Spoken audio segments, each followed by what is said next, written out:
Well, thanks for being here. This is episode 1 of Human Energy Field. I'll be your host, Henry. I'm here with my co-host, Jamie. We're going to be talking about books mostly, RPGs as well, certainly. And later on in the episode, we're going to be reviewing a film. And I've picked an album out for us to talk about as well, dude. So we've got quite a bit to get through. And then once we've spoken about all that, I'm hoping we'll be joined by our friend Dave later on, who's I think he was playing an RPG yesterday actually, so I'm excited to hear about how that went with him and his mates. But we'll get to that. That's going to be maybe about an hour and a half's time. How are you doing tonight, mate? You all right? Yeah, I'm doing very well. Excited for this. So first episode of Human Energy Field. I'm looking forward to it. Looking forward to the things we've got to talk about. We've got so much to talk about, haven't we? We're not, there's no way we can squeeze it in. So we've got loads of cool subjects planned for loads of cool books and movies and albums to talk about over the following weeks and months. So that'll be good for you guys to maybe listen to something that you hadn't seen or heard or come across before, and hopefully we can be your inspiration to go out and find something new to read or something new to listen to or something new to watch. Yeah, that's the idea. We introduce things to each other quite a bit. And we can't sit down and have this conversation in a pub, so we're recording it here for everyone else to listen to instead. Whereas usually we'd probably be having this over a pint somewhere in Edinburgh or Leeds or wherever we end up. Yeah, and I think as we move forward, we want to get people in on the conversation, don't we? And get people involved and speak to people on Instagram and just make it, build a community out of it. I think it would be really nice, no matter how small or large that community is. I think that's going to be really good to get everybody giving us ideas and sharing their thoughts and stuff with us as well, and letting us find new subjects for new weeks. Yeah, lovely. Yeah. I think so. If you know one or both of us, we're going to plan to get you on at some point. And if you don't know either of us, even better, then more the reason for you to come on. We'll talk about that a bit later, but we're going to set it up so that people can join in the recordings, come in, shoot the shit, ask the questions, talk about stuff. I'm sure there'll be plenty of controversial opinions that you'll want to argue about, and we're more than happy to do that. We'll just see how things go, but we're hoping that we'll get some participation with people, because that's really what it's all about, isn't it? Yeah, I think so. Yeah, lovely. So to kick things off, episode 1, progenitor. This is something I would have asked you anyway if we were sitting in the pub, so we're going to do it right now over recording anyway. A lot of the time, if I'm writing something, it could be an RPG campaign, it could be a one-off setting, it could be a novel or something. I end up thinking to myself about how to change fantasy archetypes. What's the new thing that I can do with something that already exists that people have seen 1,000 times before? Whether it's an elf or an orc or a dwarf or a tavern or anything like this that people are very familiar with. And the question that always comes back to me in my head is the fact that these things, to me, a lot of it came from Tolkien. So what came before Tolkien? Where did he get his ideas from? So this is a question I wanted to pose to you, mate. What fantasy came before J.R.R. Tolkien? It's a really interesting question, and I think there's so much depth on it. And even in the small time that we have now, we'll only be able to kind of scratch the surface of it. But what I really like about it is how you phrase the question: what fantasy was before Tolkien, and how has that affected role-playing games? And I was thinking about this question, and you know what's really odd? Well, it struck me as odd was that there is less time between Lord of the Rings being published and D&D being invented than there is between D&D being invented and now. Was that 77? Lord of the Rings was published? No, I mean, the first Lord of the Rings was 1954, I believe. Oh, wow, I'm well off there. 54, okay. Yeah, so, and then obviously Dungeons & Dragons kind of very early 70s. It depends where you class the beginning of that, whether it's Chainmail or TSR or D&D itself. You're normally looking at a date of about 1974. And now, obviously, wow. 40 years difference as opposed to 20, 30 years difference. And I mean, the Tolkien's works were getting published. They didn't see kind of huge popularity till a little bit later, and when all three were published and bound together and stuff like that. But yeah, so the release of Lord of the Rings is actually closer to the genesis of the role-playing hobby than we are from it now. But yeah, there's plenty of stuff before Tolkien. But it's surprisingly, in my opinion, how little it influences RPGs. How little it influences RPGs. Okay, I mean, obviously, the what we know of Dungeons and Dragons is quite a sort of Western European setting and view, isn't it? There's definitely that flavour to it as opposed to other settings, and that definitely draws from Tolkien, doesn't it? He's very white Western European. 100%. All of the kind of classic ideas we have in Dungeons and Dragons, all the way up to D&D 5th, which is out now. Why elves live in the forest and can see really well and live longer, and why dwarves live underground. All of these kind of classic concepts are Tolkien. Now you could argue that actually Tolkien borrowed them from myth, and D&D is borrowing them from myth. That's not true. D&D is borrowing them from Tolkien, who made those myths well known.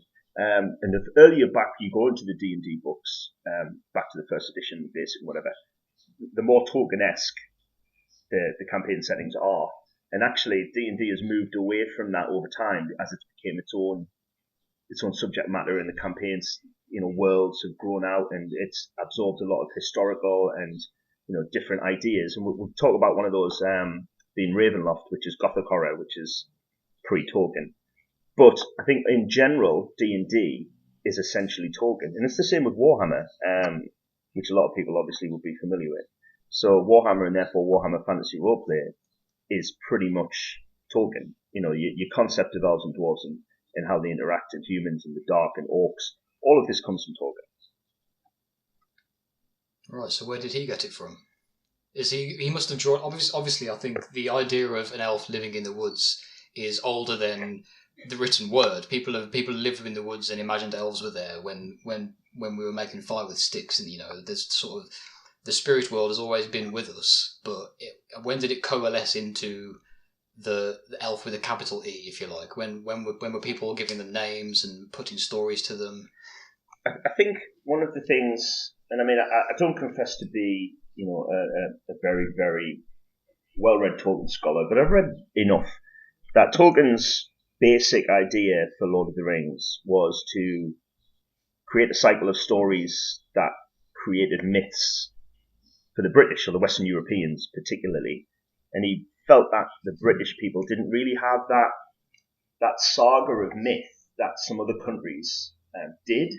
And in an attempt to plug that gap, he created the world that was, Middle Earth and the Lord of the Rings, which is essentially meant to be chronologically before ours. So Middle Earth in time becomes our world.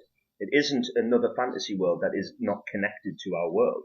As you move from the Third Age and the War of the Ring into the Fourth Age, and then moving on and on and on, it's when the hobbits withdraw into their holes, the elves disappear over the sea, the dwarves slumber under their mountains, and eventually we reach modern times where we believe those things no longer exist because they're just hidden away from us. The magic has kind of drained away from the world, but it's meant to be the same world that we're working on now is Middle Earth, just thousands and thousands, eons later. So. Wow, I didn't know that. That's crazy. Yeah. And another bit of trivia, I didn't know if you knew this about me, but I'm from a place outside Wolverhampton called the Black Country, and it was where Tolkien got the inspiration for Mordor from. Yes, there are some actually.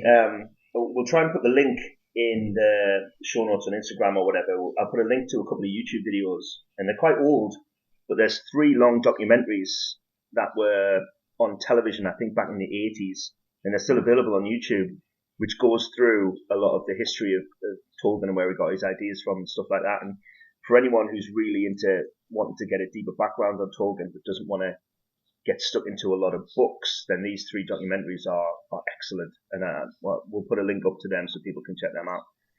But yeah, no, the Middle Earth is Earth, and similar to Robert E. Howard and his world of Conan, which is meant to be our world, but before, when the continents are slightly shifting and mankind is changing and stuff like that. But it's still proto-history essentially. Right. So does Tolkien lay out in maybe the Silmarillion or his notes somewhere that he plans for Middle Earth to eventually develop into our world? Does he say it specifically anywhere? He does say it specifically more in letters and things like the Silmarillion, etc. Really, because the focus of The Hobbit and The Lord of the Rings is a certain time period in his chronology, and as we get to the Third Age and the War of the Ring, and then we move into the Fourth Age, there's an assumption there that we drift slowly into the world as we know it now. But as none of his saga and his stories are set any later than, the end of the Third Age, he has no desire to write about it. He tends to go back and from the creation all the way up to First Age, Second Age, Third Age, Fourth Age. But once we reach Fourth Age, there are a few notes about what happens post Lord of the Rings. But really that's when myth gives way to history. And that's when Tolkien kind of lets history take over. And this is why he was creating a myth, essentially. He was creating something, heroes that were walking our lands before we did. So that's not something that's assumed. That is definitely the case. Wow. We're already massively off topic, but this is so fascinating. That's great. So he has these kind of 3 ages that he draws from. Are they self-contained worlds that have their own influences, would you say? Or is it all kind of a mishmash of words that are hard to pronounce? No, the thing with Tolkien's ages is they're really separated by what we'd call cataclysmic events, basically. And it all comes back to the war with the enemy, Morgoth or Sauron.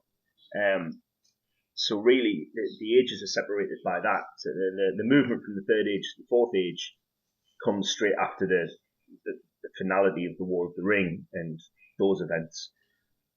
But you're right, we're getting off topic slightly, but the original point was that Tolkien used as his inspiration myth.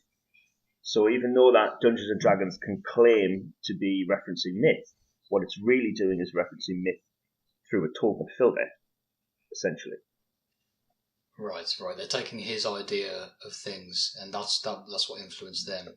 So, Lord of the Rings, that's an Appendix N feature, is it? That's Gygax has specifically come out and said this is the inspiration. Yeah, it's in there, but it's in there alongside some of the other writers that I'm about to mention. Because your question was who came before, who was writing fantasy before Tolkien, basically. And there were, and some of the main writers who were publishing before Tolkien are the kind of pulp writers, those 1920s, 1930s writers. And the 4 main ones for me, who were again mentioned in Appendix N, you've got Clark Ashton Smith, H.P. Lovecraft, Edgar Rice Burroughs, and Robert E. Howard.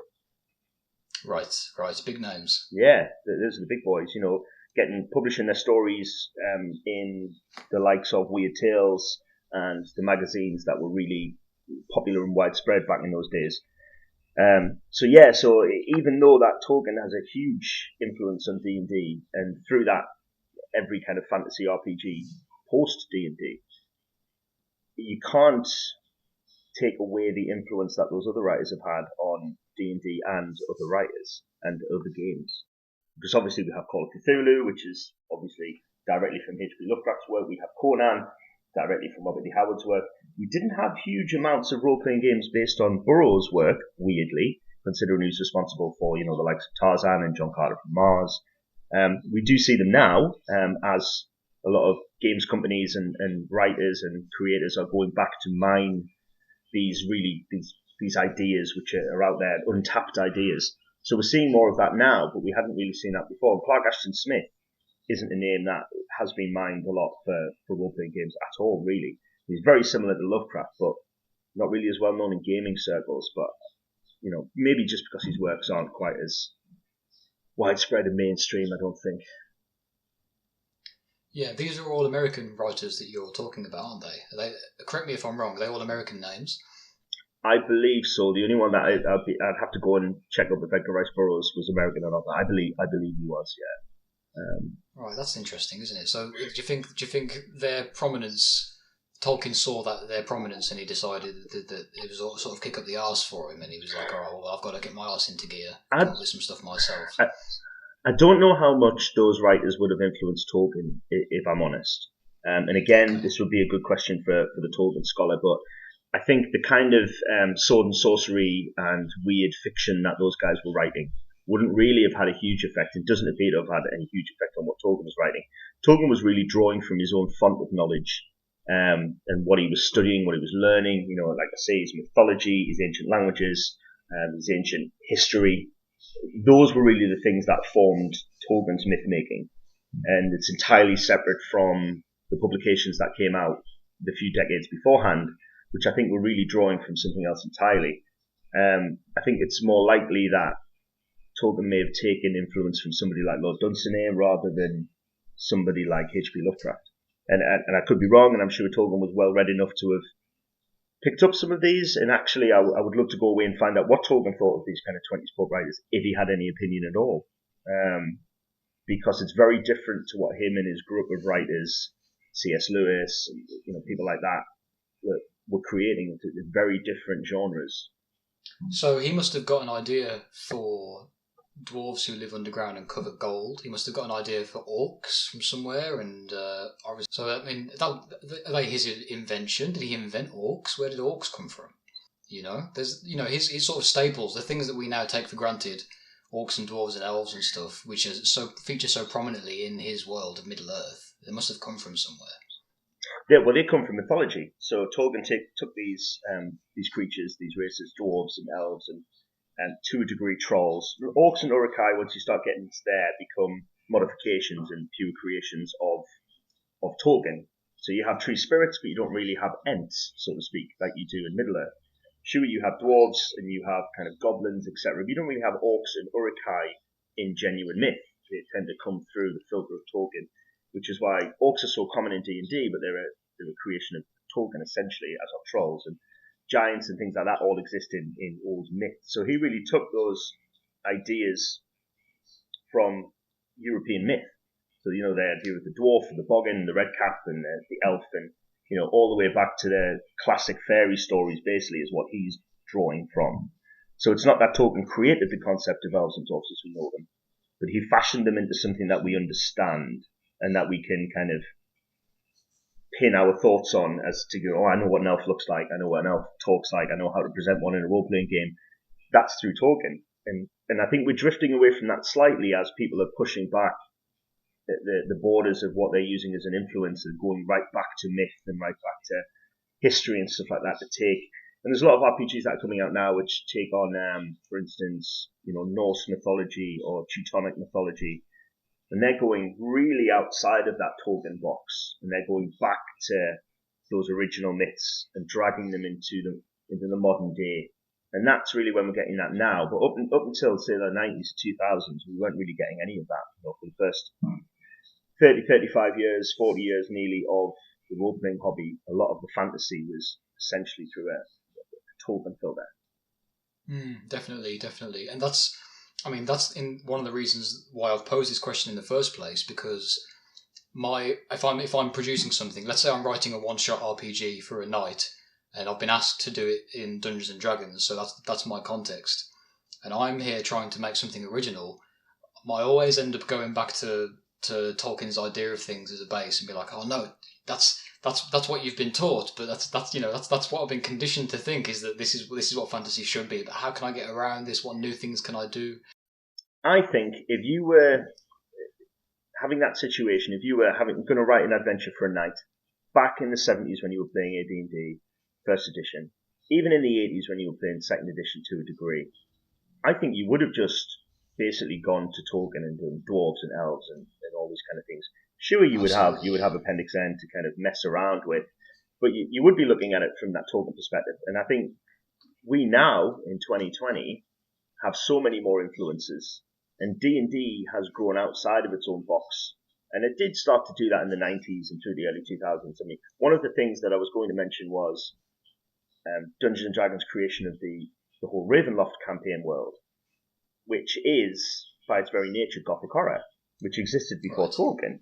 I mean, you go all the way back to Walpole and, the publication of the Castle of Otranto, which was pretty much considered to be the first piece of Gothic literature.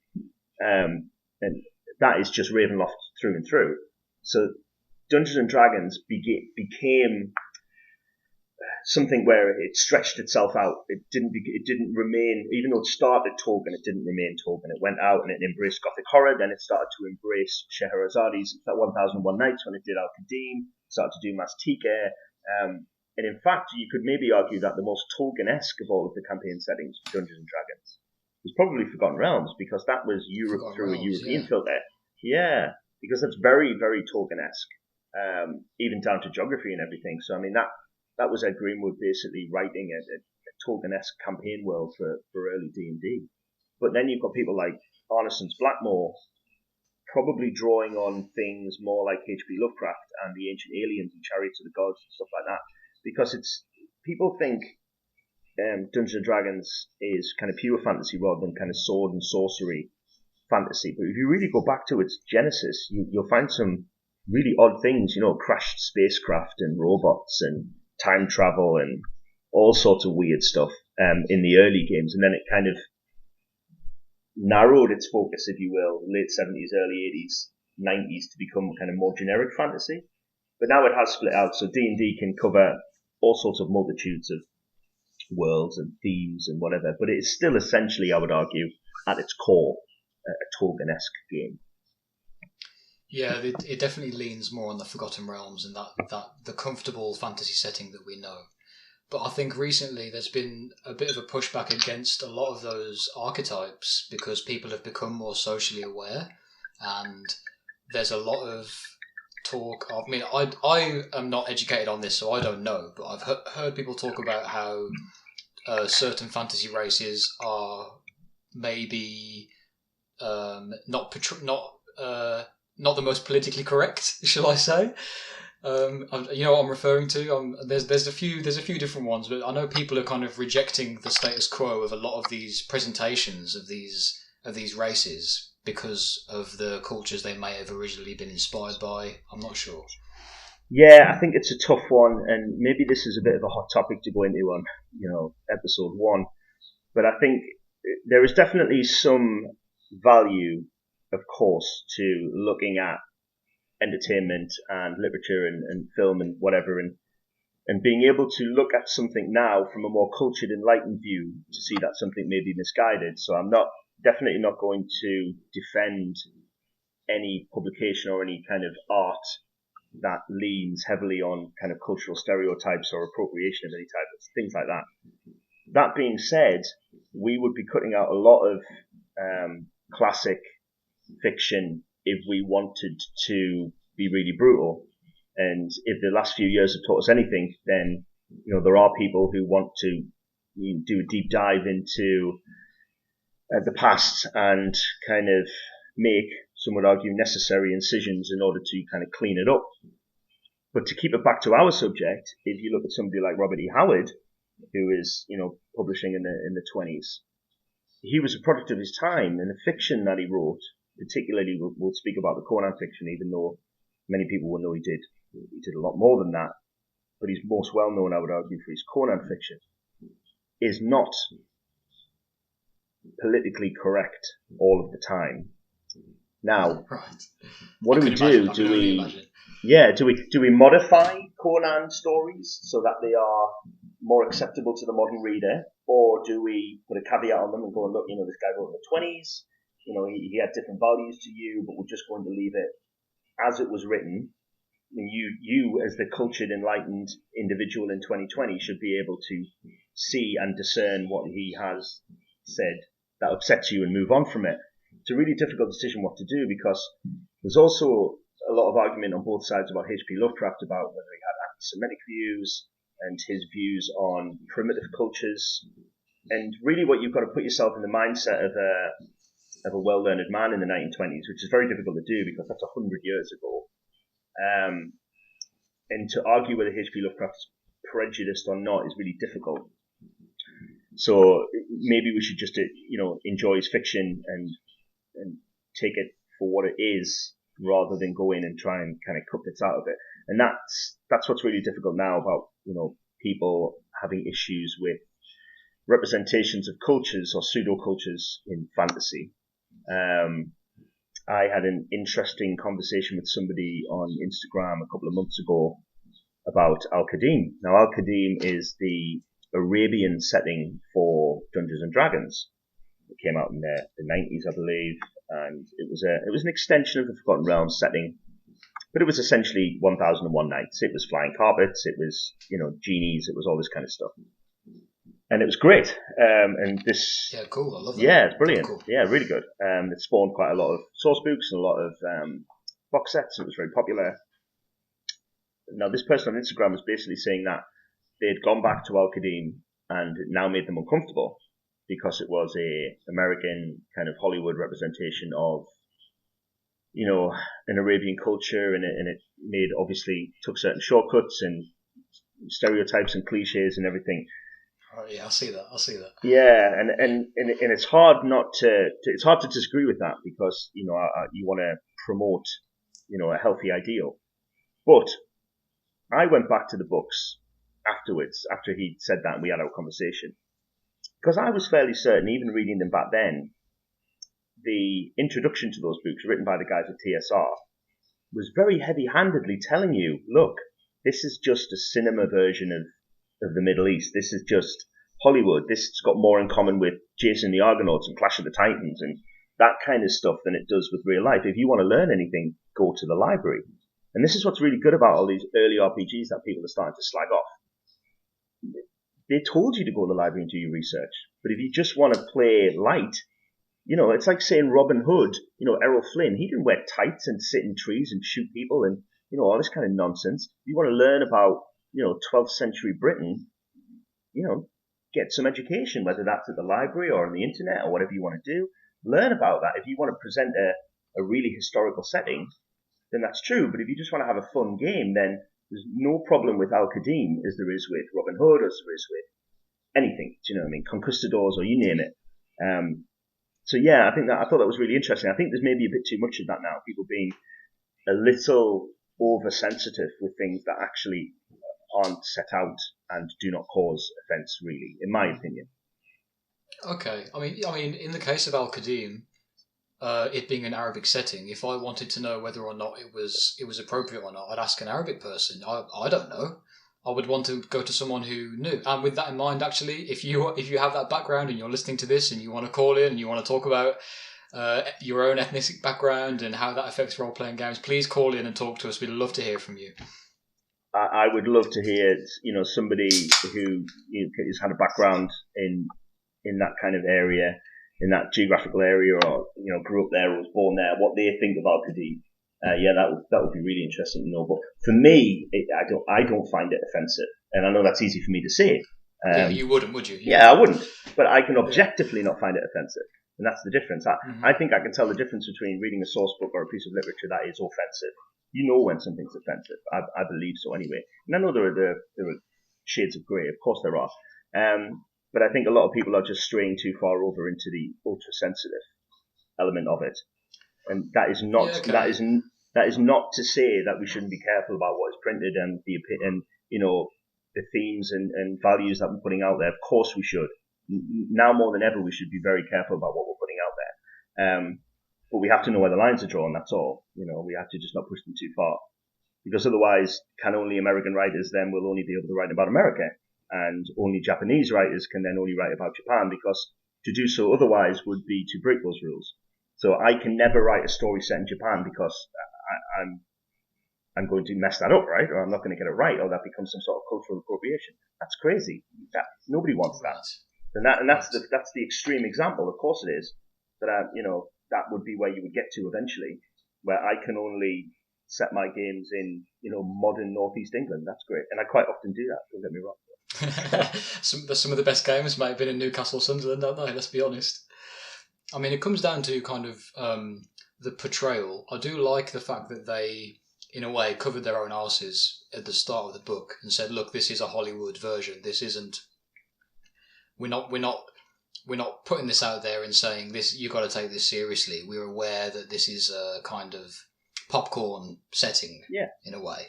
If you have that caveat, and if the people there are aware of what they're doing, someone better tell me if that's okay or not, because to me that's fine. I'm not sure. I don't see a problem with that.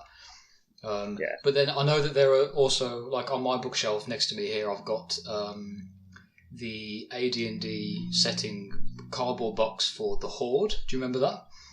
I do remember it well, yeah. Again, another Forgotten Realms spin-off. Yeah, right. So, I mean, I'm a big fan of fair, Mongolian culture, Mongolian music. I love it. Like, Mongolia is just proper cool, man. I love everything about it. It's really cool. And that's one of the reasons that I got it.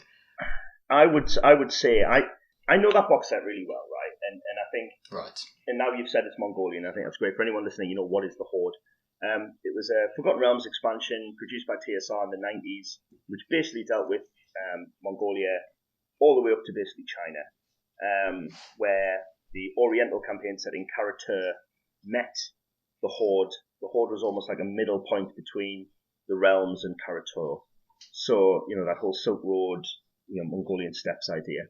But the thing with the Horde campaign is it was much, much more historically accurate than a lot of the other elements of Forgotten Realms. So all the way down to costume and elements of religion and warfare. It felt much more like kind of pseudo history than it did fantasy. So the Horde's a really a unique example, and it's actually a great example of a product that's been thoroughly researched, and it doesn't attempt to present Mongolia in the 10th, 12th century. It presents a fantasy version, but it's very, very well researched. So for people who like kind of historical fantasy fiction, and it's interesting that Wizards now, isn't it? Bought them out. That Wizards don't want to reinvestigate those areas like Karatur and the Horde and Maztica and Al-Kadeem, but they're intent on just churning out more and more source books about the Sword Coast, which was exciting when it came out 30 years ago, but now, I know the Sword Coast better than I know Manchester. That's how crazy that is. So, everybody's heard of Neverwinter and Baldur's Gate and Waterdeep and, through computer games and all sorts. So I think they should just spread out more. But I think sometimes now the worry is that, can you do that? Are you allowed to do that? Are you going to get wrong for doing that? So, yeah, I don't know. There's a fine line to be drawn. But I feel we should drag our subject back to the initial, what was fantasy before Tolkien. And I've mentioned, the pulp writers, H.P. Lovecraft, etc. And before that, we're really going into, Haggard, who was writing King Solomon's Mines and the Alan Quatermain books. And then before that, you're really getting into the Fairy Queen and the King of Elfland's daughter. And then really, it's not far before you hit Shakespeare in terms of fantasy. That's really cool. Yeah. But I would argue maybe that Shakespeare has influenced role-playing less than Tolkien has, even though Shakespeare is arguably more well-known because we get fed it at school. But Tolkien is maybe better known through a pop culture medium. But there's an argument there that Shakespeare only really wrote a handful of plays that could be considered fantasy. A lot of them were kind of historical or whatever, but I really think you've got to just call it A Midsummer Night's Dream and The Tempest are the only two really fantastical plays that he wrote. That's it. I was going to say The Tempest it's more fantastical than fantasy. I would differentiate a little bit between those two. Yeah. I had The Tempest in mind when I got a bit of connection there. They're fantastical, and he writes these fantastical characters and situations. But what he doesn't do as much is world build, which is a real big kind of element to dipping in for RPGs. Tolkien has built a world, and that in itself makes you want to play in it, Yeah, I think you strike a really good point there, because a lot of these other writers are effectively setting fantastical tales in our world. But once you get to world building, Tolkien is he's maybe not the first, but he's really the first major literature that creates this whole world around it. There are things going on that aren't mentioned in the novel, and you don't really get that before Tolkien. There are other people kind of doing it, but yeah, that's when that breaks through, and that what makes it such a good setting for a role-playing game is because it has all that detail. So, and then you would get other fantasy worlds and genres the details would come later, and they would make good role-playing games, and maybe that's why Call of Cthulhu was so good, because you read H.P. Lovecraft's novels, and is it our world? Yes, but also it isn't, because you have the towns of Arkham and Kingsport, the village of Dunwich, and they aren't real places. They're inspired by real places, and we can imagine where they are, but they don't really exist. It's the kind of the weird horror version of Metropolis, Gotham and stuff. Right. Yeah, they're not real, but we're meant to assume they're in our real world. But with Tolkien, you get this creation of history, culture, religion, myth, magic, all of these things all at once for the first time. And that's probably what set Lord of the Rings, one of the many, many things that sets Lord of the Rings apart from the fantasy that came before it, and a lot of the fantasy that came after it. Obviously, he's done his timeline. You've got all these different environments like blasted earth and lovely green pasture hills and stuff that I don't know if Robert E. Howard ever really built a world to that scale for Conan to travel through. Well, he did. He built quite an extensive geography and history and culture, and there's a great little article, the history of the Hyborian Age. I'm paraphrasing it, maybe called something else, but it's quite often found in collections of short stories by Howard, etc. And he did have a whole history and a whole geography set out there. But part of what Conan's journey was, it kind of flitted backwards and forwards of moments in his life. So we only tend to build up the story of that world through Conan's experience rather than through anybody else's. But it was quite a wide and varied world that he created. You know, it had jungles and it had ice peaks and it had deserts and, you know, all of these kind of things. And it had cultures inspired by real world cultures. So you had Argos and Zingara, which is essentially kind of, you know, the Greek city-states. And you have, you know, Pictland, which is kind of this pseudo-proto-historical Europe before America split off. So you've got this kind of Native American Celtic blend. And then you've got Kitai, which is Japan. You've got all sorts in Robert E. Howard's world. So he put forward the idea that there was this hidden history before our history. And that's where him and Tolkien are most alike, because they set their fantasy tales in a world that is meant to precede ours. But I think Tolkien, I mean, obviously being British and having the credentials for it, I know that he imagined a lot of his world to have that kind of British flavour. Like, aren't the people from Gondor supposed to look like Saxons and that kind of thing? Like, he really wanted to pepper it with that sort of medieval and old British flavour and have their armour look like Saxon armour and their swords look like Saxon swords and that kind of thing. Yeah, there's a huge element of that, and you know, it doesn't take a lot of imagination to look at the Riders of Rohan and see what they're influenced from, and to look at the Corsairs of Umbar, and you know, to see some of those cultural elements, and you know, the people from Khand and Haradrim and stuff like that. So I mean, he does play on those same ideas, and it'd be interesting. I would love to be the fly on the wall when Tolkien and Robert E. Howard having a conversation about prehistory. That would be amazing.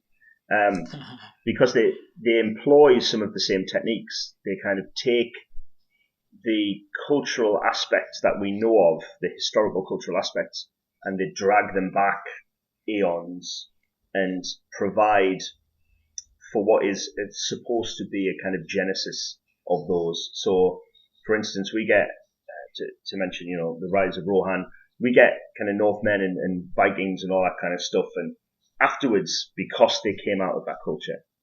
So Tolkien's going, this is the direction it went in. Not, you know, I'm taking a modern culture and dragging it back.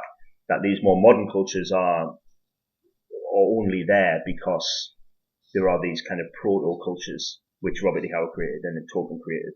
But Tolkien mixes them with fantasy as well. So you've got, you know, the Riders of Rohan on the borders of, you know, the forests where elves live, and you know, there aren't no historical counterparts to that. So that's why it's more of a weird creation. Whereas with Robert E. Howard, it's all men. There aren't any elves and dwarves and things like that. So he doesn't have that.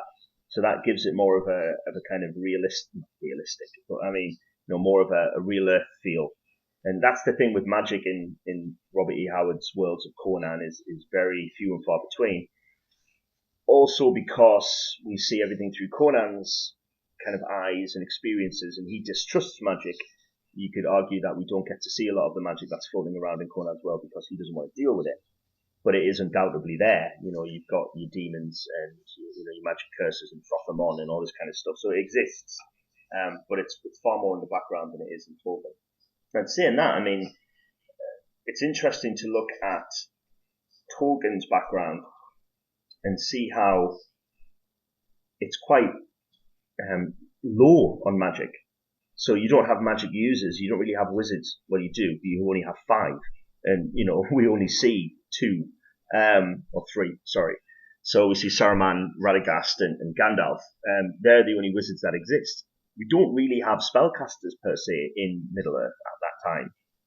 You can have wise women and shamans maybe and all this kind of stuff, but you don't have spellcasters, and that's maybe the major difference between early D&D and like pure tokenism, because you've got that idea of the spellcaster, but that comes from other things like more cognitive advance and all that kind of stuff. And so it's interesting that early D&D took on that spellcaster role so easily, when I would argue that in Middle Earth the position of wizard is one of purely NPC, if you want to call it that, because there's only one Gandalf. Yeah, cheers to Gandalf, mate. I'll have a drink to him. Cheers. But I think obviously they were much more influenced by Jack Vance as well as Tolkien at the same time. So Gygax's trying to combine those things, right? Yeah, well, I mean, a lot of old school players, a lot of the grognards will of course know this, but we're liking to talk about things, and we want people to be able to pick something up. Newer players of D&D and people who aren't familiar with the older versions might not know this, but the concept of magic in D&D is quite often referred to as Vancian magic, directly because of the writer Jack Vance. And if you go and read some of his stories, the Dying Earth stuff, the way that magic is dealt with in those stories is directly how Gygax and Arneson et al. Treat magic in their game. The whole concept of memorizing a spell and having it in your head and then casting it and it disappearing is purely from Jack Vance's writings. So the magic system in D&D, which hasn't changed throughout all of its editions, really. You still have to memorize your spells and put them in your brain and have your spell book and all that kind of stuff. And we've still got prismatic spray and magic missile and all of these things that harken all the way back to Jack Vance. So if you can see direct influences, and we're talking about Tolkien's influence on D&D, Jack Vance's influence on D&D is maybe not as great, but is certainly as important in the magic system. Right. And I'm sure we'll cover the Dying Earth series by Jack Vance in more detail in a later episode. I think, mate, to be honest, do you want to put Tolkien to bed for this episode? Because we can carry that on at a later date, at a different time. Yeah. I think to sum that up, though, we've got to the idea that there are writers who did fantasy before Tolkien, but maybe they didn't have the effect on games that Tolkien has had. I think that's fair, right? Yeah, he definitely made a mark that no one else made before him, and kind of set the standard a little bit, if you like. And whether that standard is something that we want to adhere to now in this day and age, that's a different story. Yeah. Okay. So, and if you're a Tolkien scholar out there and you think otherwise, if we've said something you disagree with, please get at us at the Instagram at Human Energy Field Podcast on Instagram. Let us know. Please come on the show and call us and tell us why we're wrong. We'd love to hear from you. Okay, in terms of the format for the show then, I want to move on. We'll take a break from Tolkien for a little bit. I would like to pass it over to you to review the film that we've watched recently. Do you want to do that next? Yeah, let's do a movie. I think one of the things that we want to do is share a movie. We're going to take turns to share a movie every episode.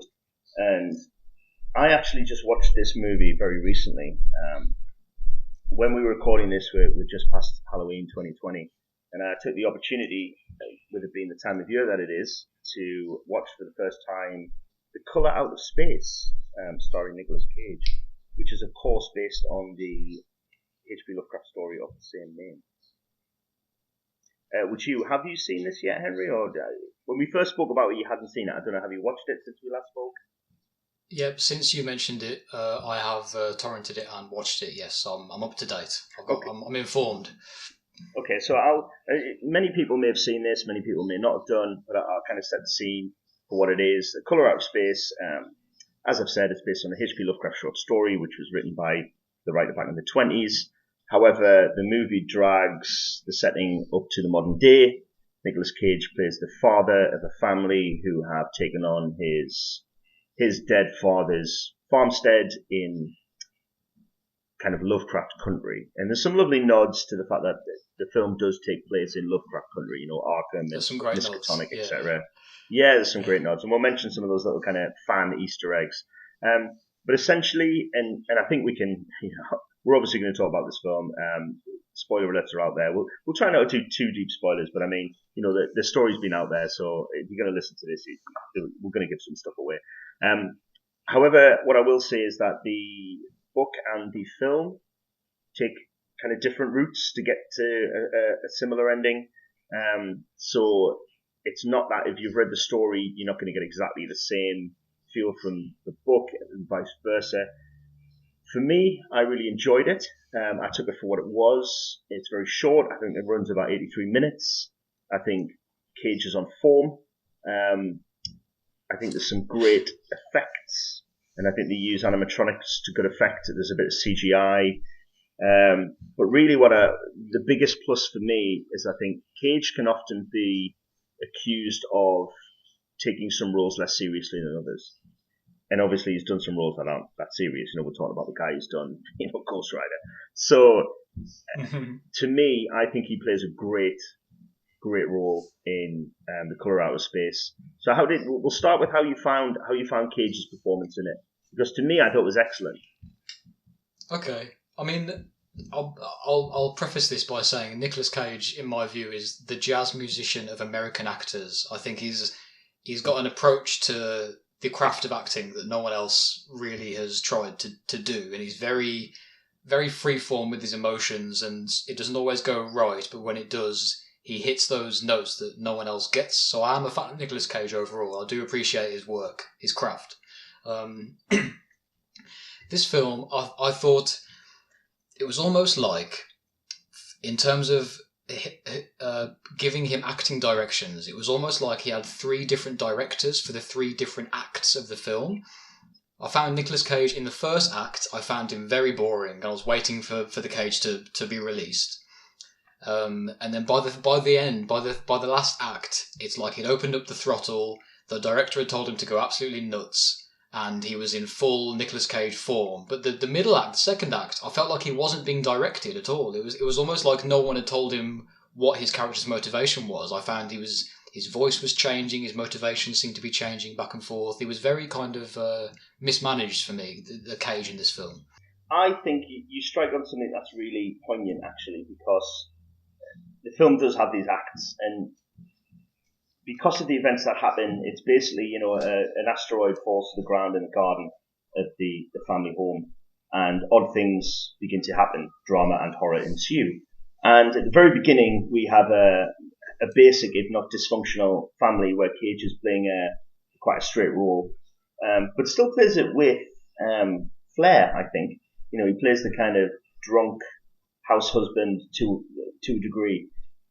But as the film gets crazier, Cage gets crazier.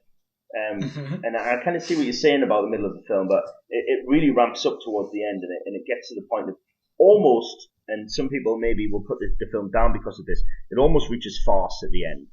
But to me, I think it hits on this legacy of stories, especially horror stories and H.P. Lovecraft stories, and even Stephen King stories, where the beginning is normal, and it's kind of plodding along, and then you get in, it's quite interesting, and there's character development. Then all of a sudden, you're off the cliff, and it's gone batshit, and madness is happening. I can list dozens of Stephen King books and films that do this, and loads of H.P. Lovecraft stories that do this, which isn't surprising because Lovecraft inspired Stephen King so much.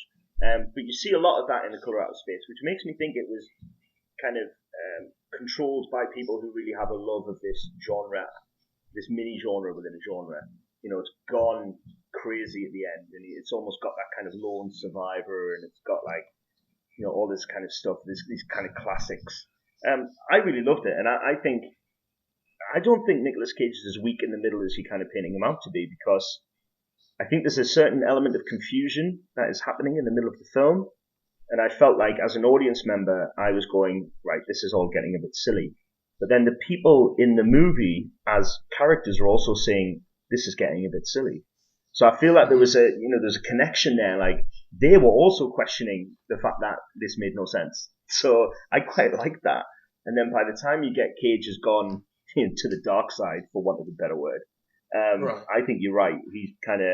He's allowed to be, he's allowed to be like he is, in the Face Off, or, kind of stuff like that. You really see that crazy Cage, and I like that. And by the way, if jazz musician of American actors isn't a quote that has been assigned to Nicolas Cage already, then it is now, because I'm on board with that.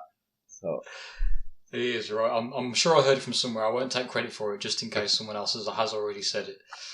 I mean, the idea of establishing the status quo at the start, that's like a classic writer's technique, right? You establish the status quo at the beginning, and if you want to keep it boring for effect so that the surrealness later on has more impact, that makes perfect sense to do that, definitely. Yeah, I think there was some great stuff in there. I think having the daughter being a kind of, a Wiccan, and I loved where, rather than put the Necronomicon in the story, which is obviously Lovecraft did that in everything, essentially, we had Simon's Necronomicon on the bed, and I loved that, and I think that was such a cheeky little nod.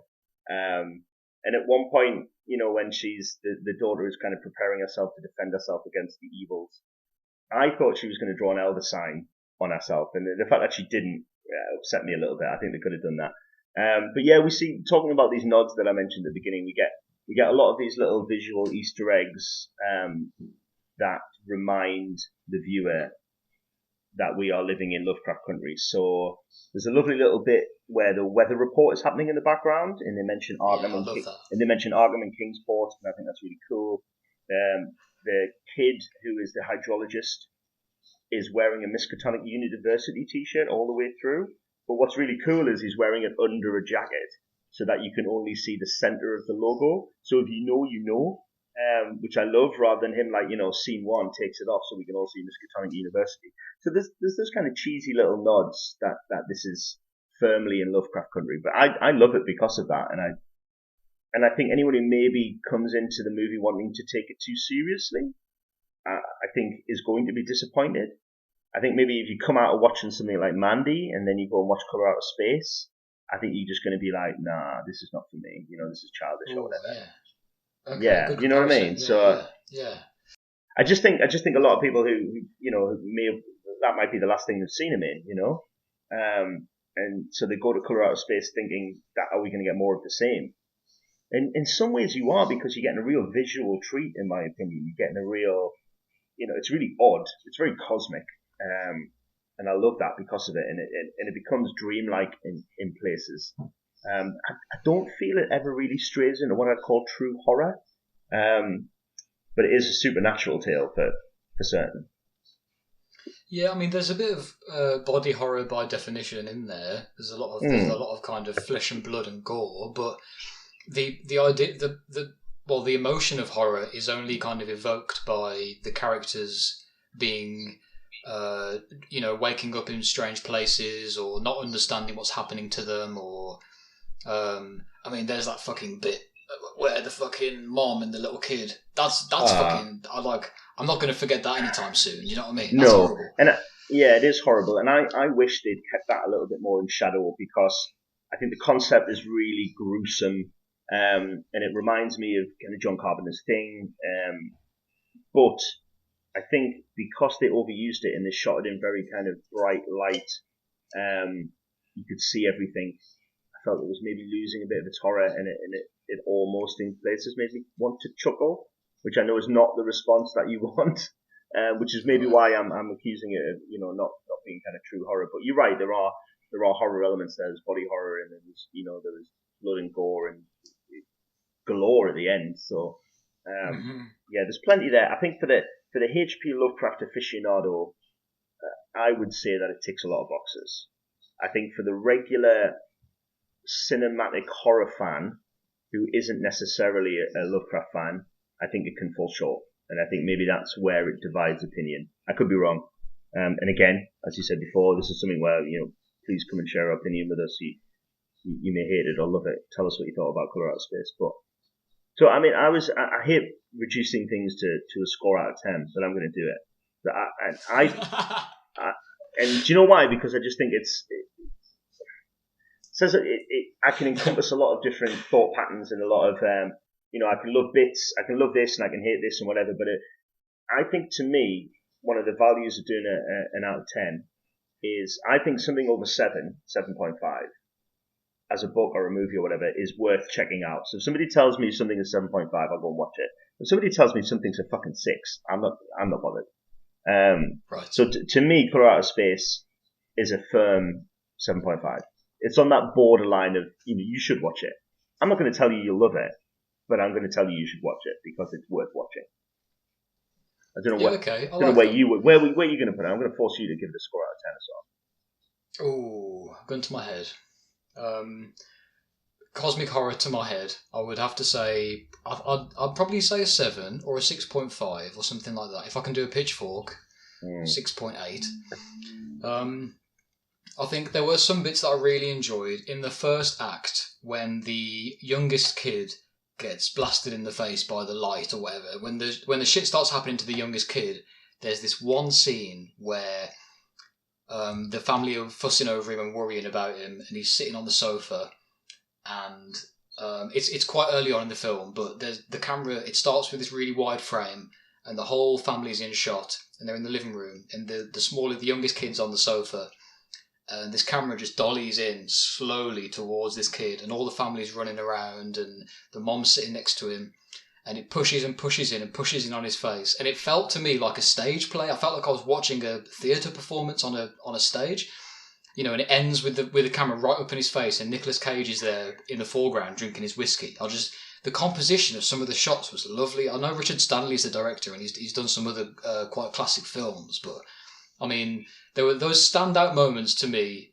The technical parts of it made up for a lot of the plot holes that I thought were in there, and a lot of the there were some scenes that built up tension, and then the release of tension to me wasn't. It was quite anticlimactic. There was a few anticlimaxes in there, but overall, I think it is worth a watch. Definitely, I like the colours, I like the effects, I like the horror.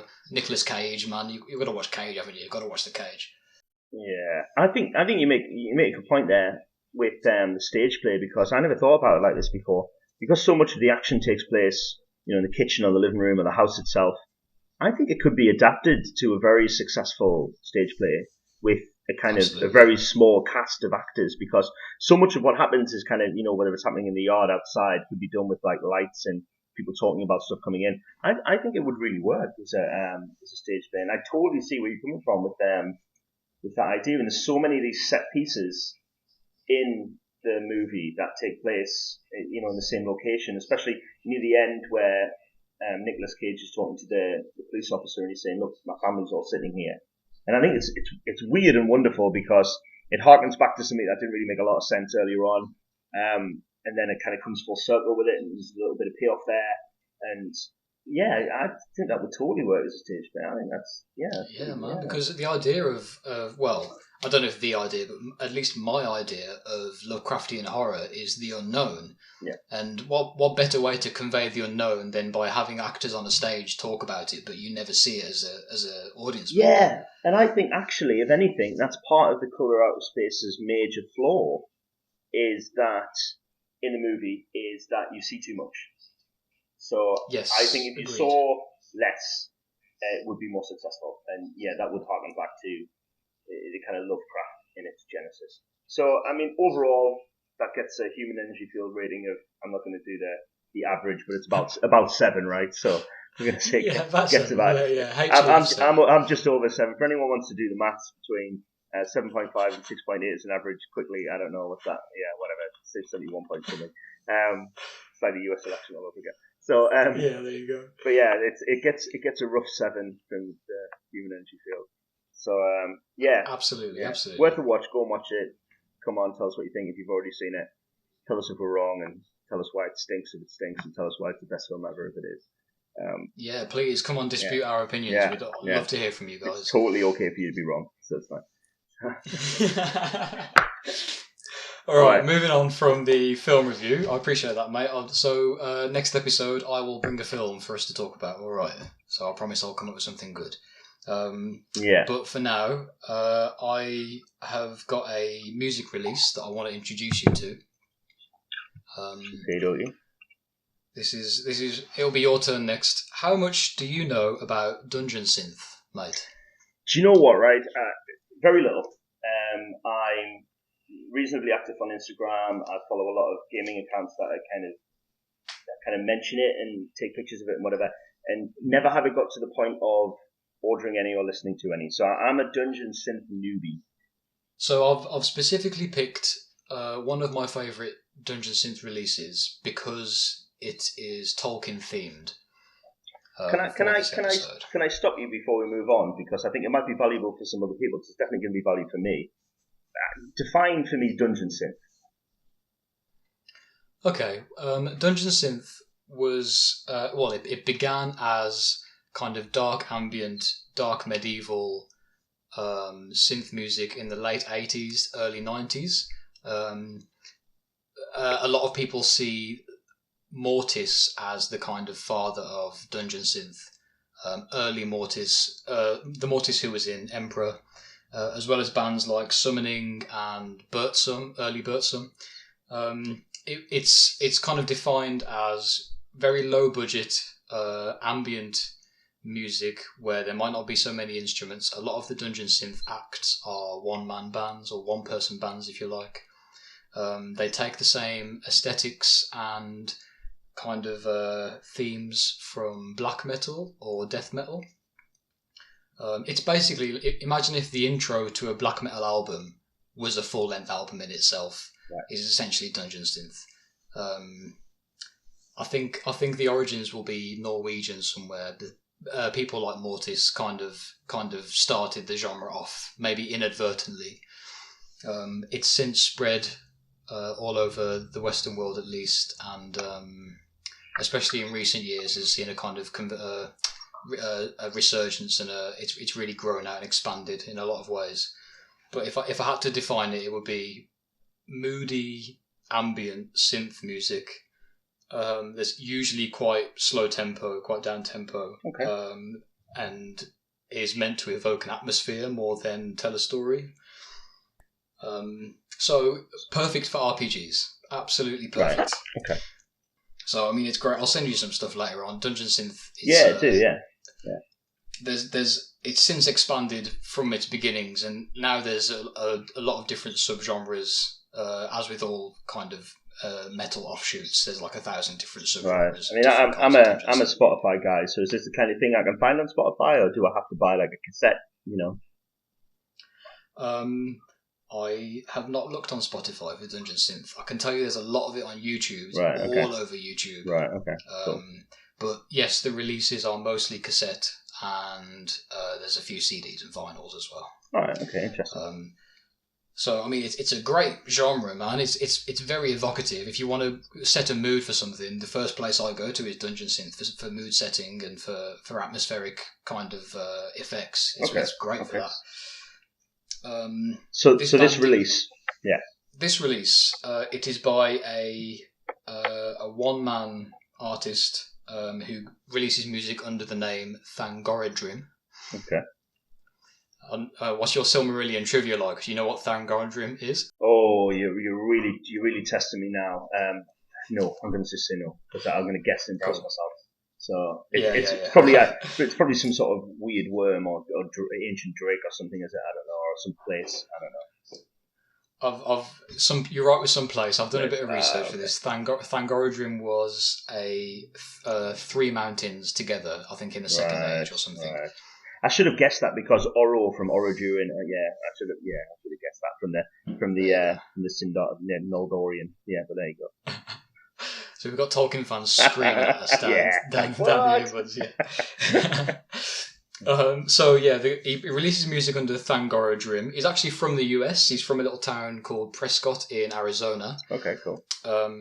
But I think that's what's great about Dungeon Synth is that it kind of allows people to flex their kind of medieval or fantasy inklings in a way that maybe you wouldn't get a chance to otherwise. Like, there's a lot of American Dungeon Synth, and a lot of it's really good, and it draws on these medieval aspects, and it draws on a lot of it's Tolkien-esque. This band in particular, Thangorodrim, he flies the Tolkien banner quite proudly. Right, okay.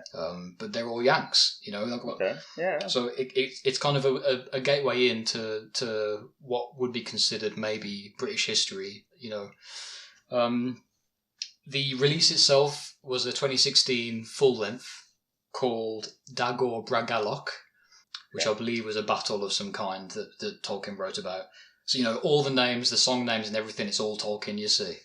Yeah, I'm sure, again, Tolkien scholars will probably scream here, but I think there's a place, Dagorland is in Mordor somewhere, maybe, or outside of Mordor.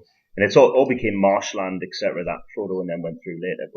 And I think there was some terrible battles there, and all of the dead would basically be unresting underneath the kind of swampy hollows and all that kind of stuff. It was a very foul place, anyway. Yeah, so Daggerland. That's very Dungeon Synth. That's a very Dungeon Synth. Yeah.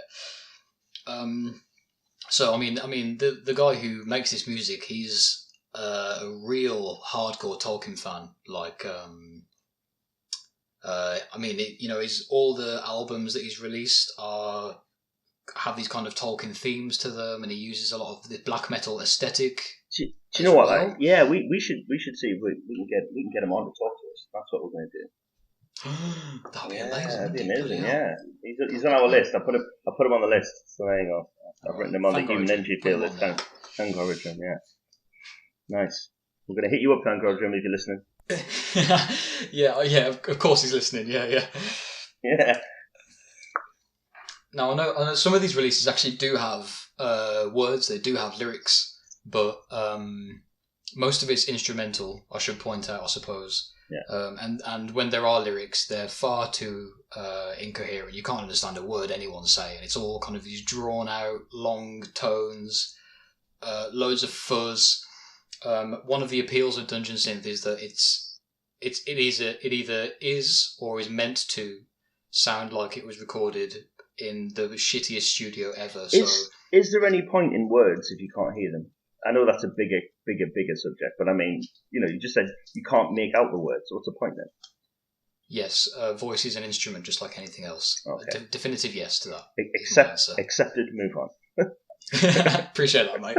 No I hope all our conversations go that smoothly. So yeah, Thangorodrim, he definitely makes these releases with an intent to evoke a certain element of Tolkien's works. He specifically targets Tolkien. This is one of the reasons that I brought him up. All right, okay. And I've chosen this release. He evokes a lot of the locations and atmospheres, and sometimes he even references the characters of Tolkien's works from the First and Second Ages and Third Ages. He really kind of uses the history and uses the elements that Tolkien's put together to create these musical releases, and there might be, like this release, Dagor Bragalok, there's 4 tracks. I think it's about 40 minutes long as a full length, 45 minutes or something like that. And the album cover is this kind of lava-racked landscape. The earth is kind of splitting apart, and there's these volcanoes spitting out hot magma. There's this really kind of, the font is like this gothic orange font. It's this really evocative front cover. It's really great. It's one of my favourite Dungeon Synth albums, and I play it a lot during games, especially like dark fantasy and low fantasy and stuff. I'll bang on. It's the first thing I'll go to. I'll go to my YouTube playlists, Thangorodrim, Dagor Bragalok, just fucking bash play on that. Press repeat on it, mate. It works a charm. I will definitely check it out. I will get it. Definitely check it. Yes, and at the end of this episode, I will play the song Angbad, which is the first song off Dagor Bragalok. I'll put that at the end of the episode for people to listen to, so do keep an ear out for that, because it's absolutely bang on.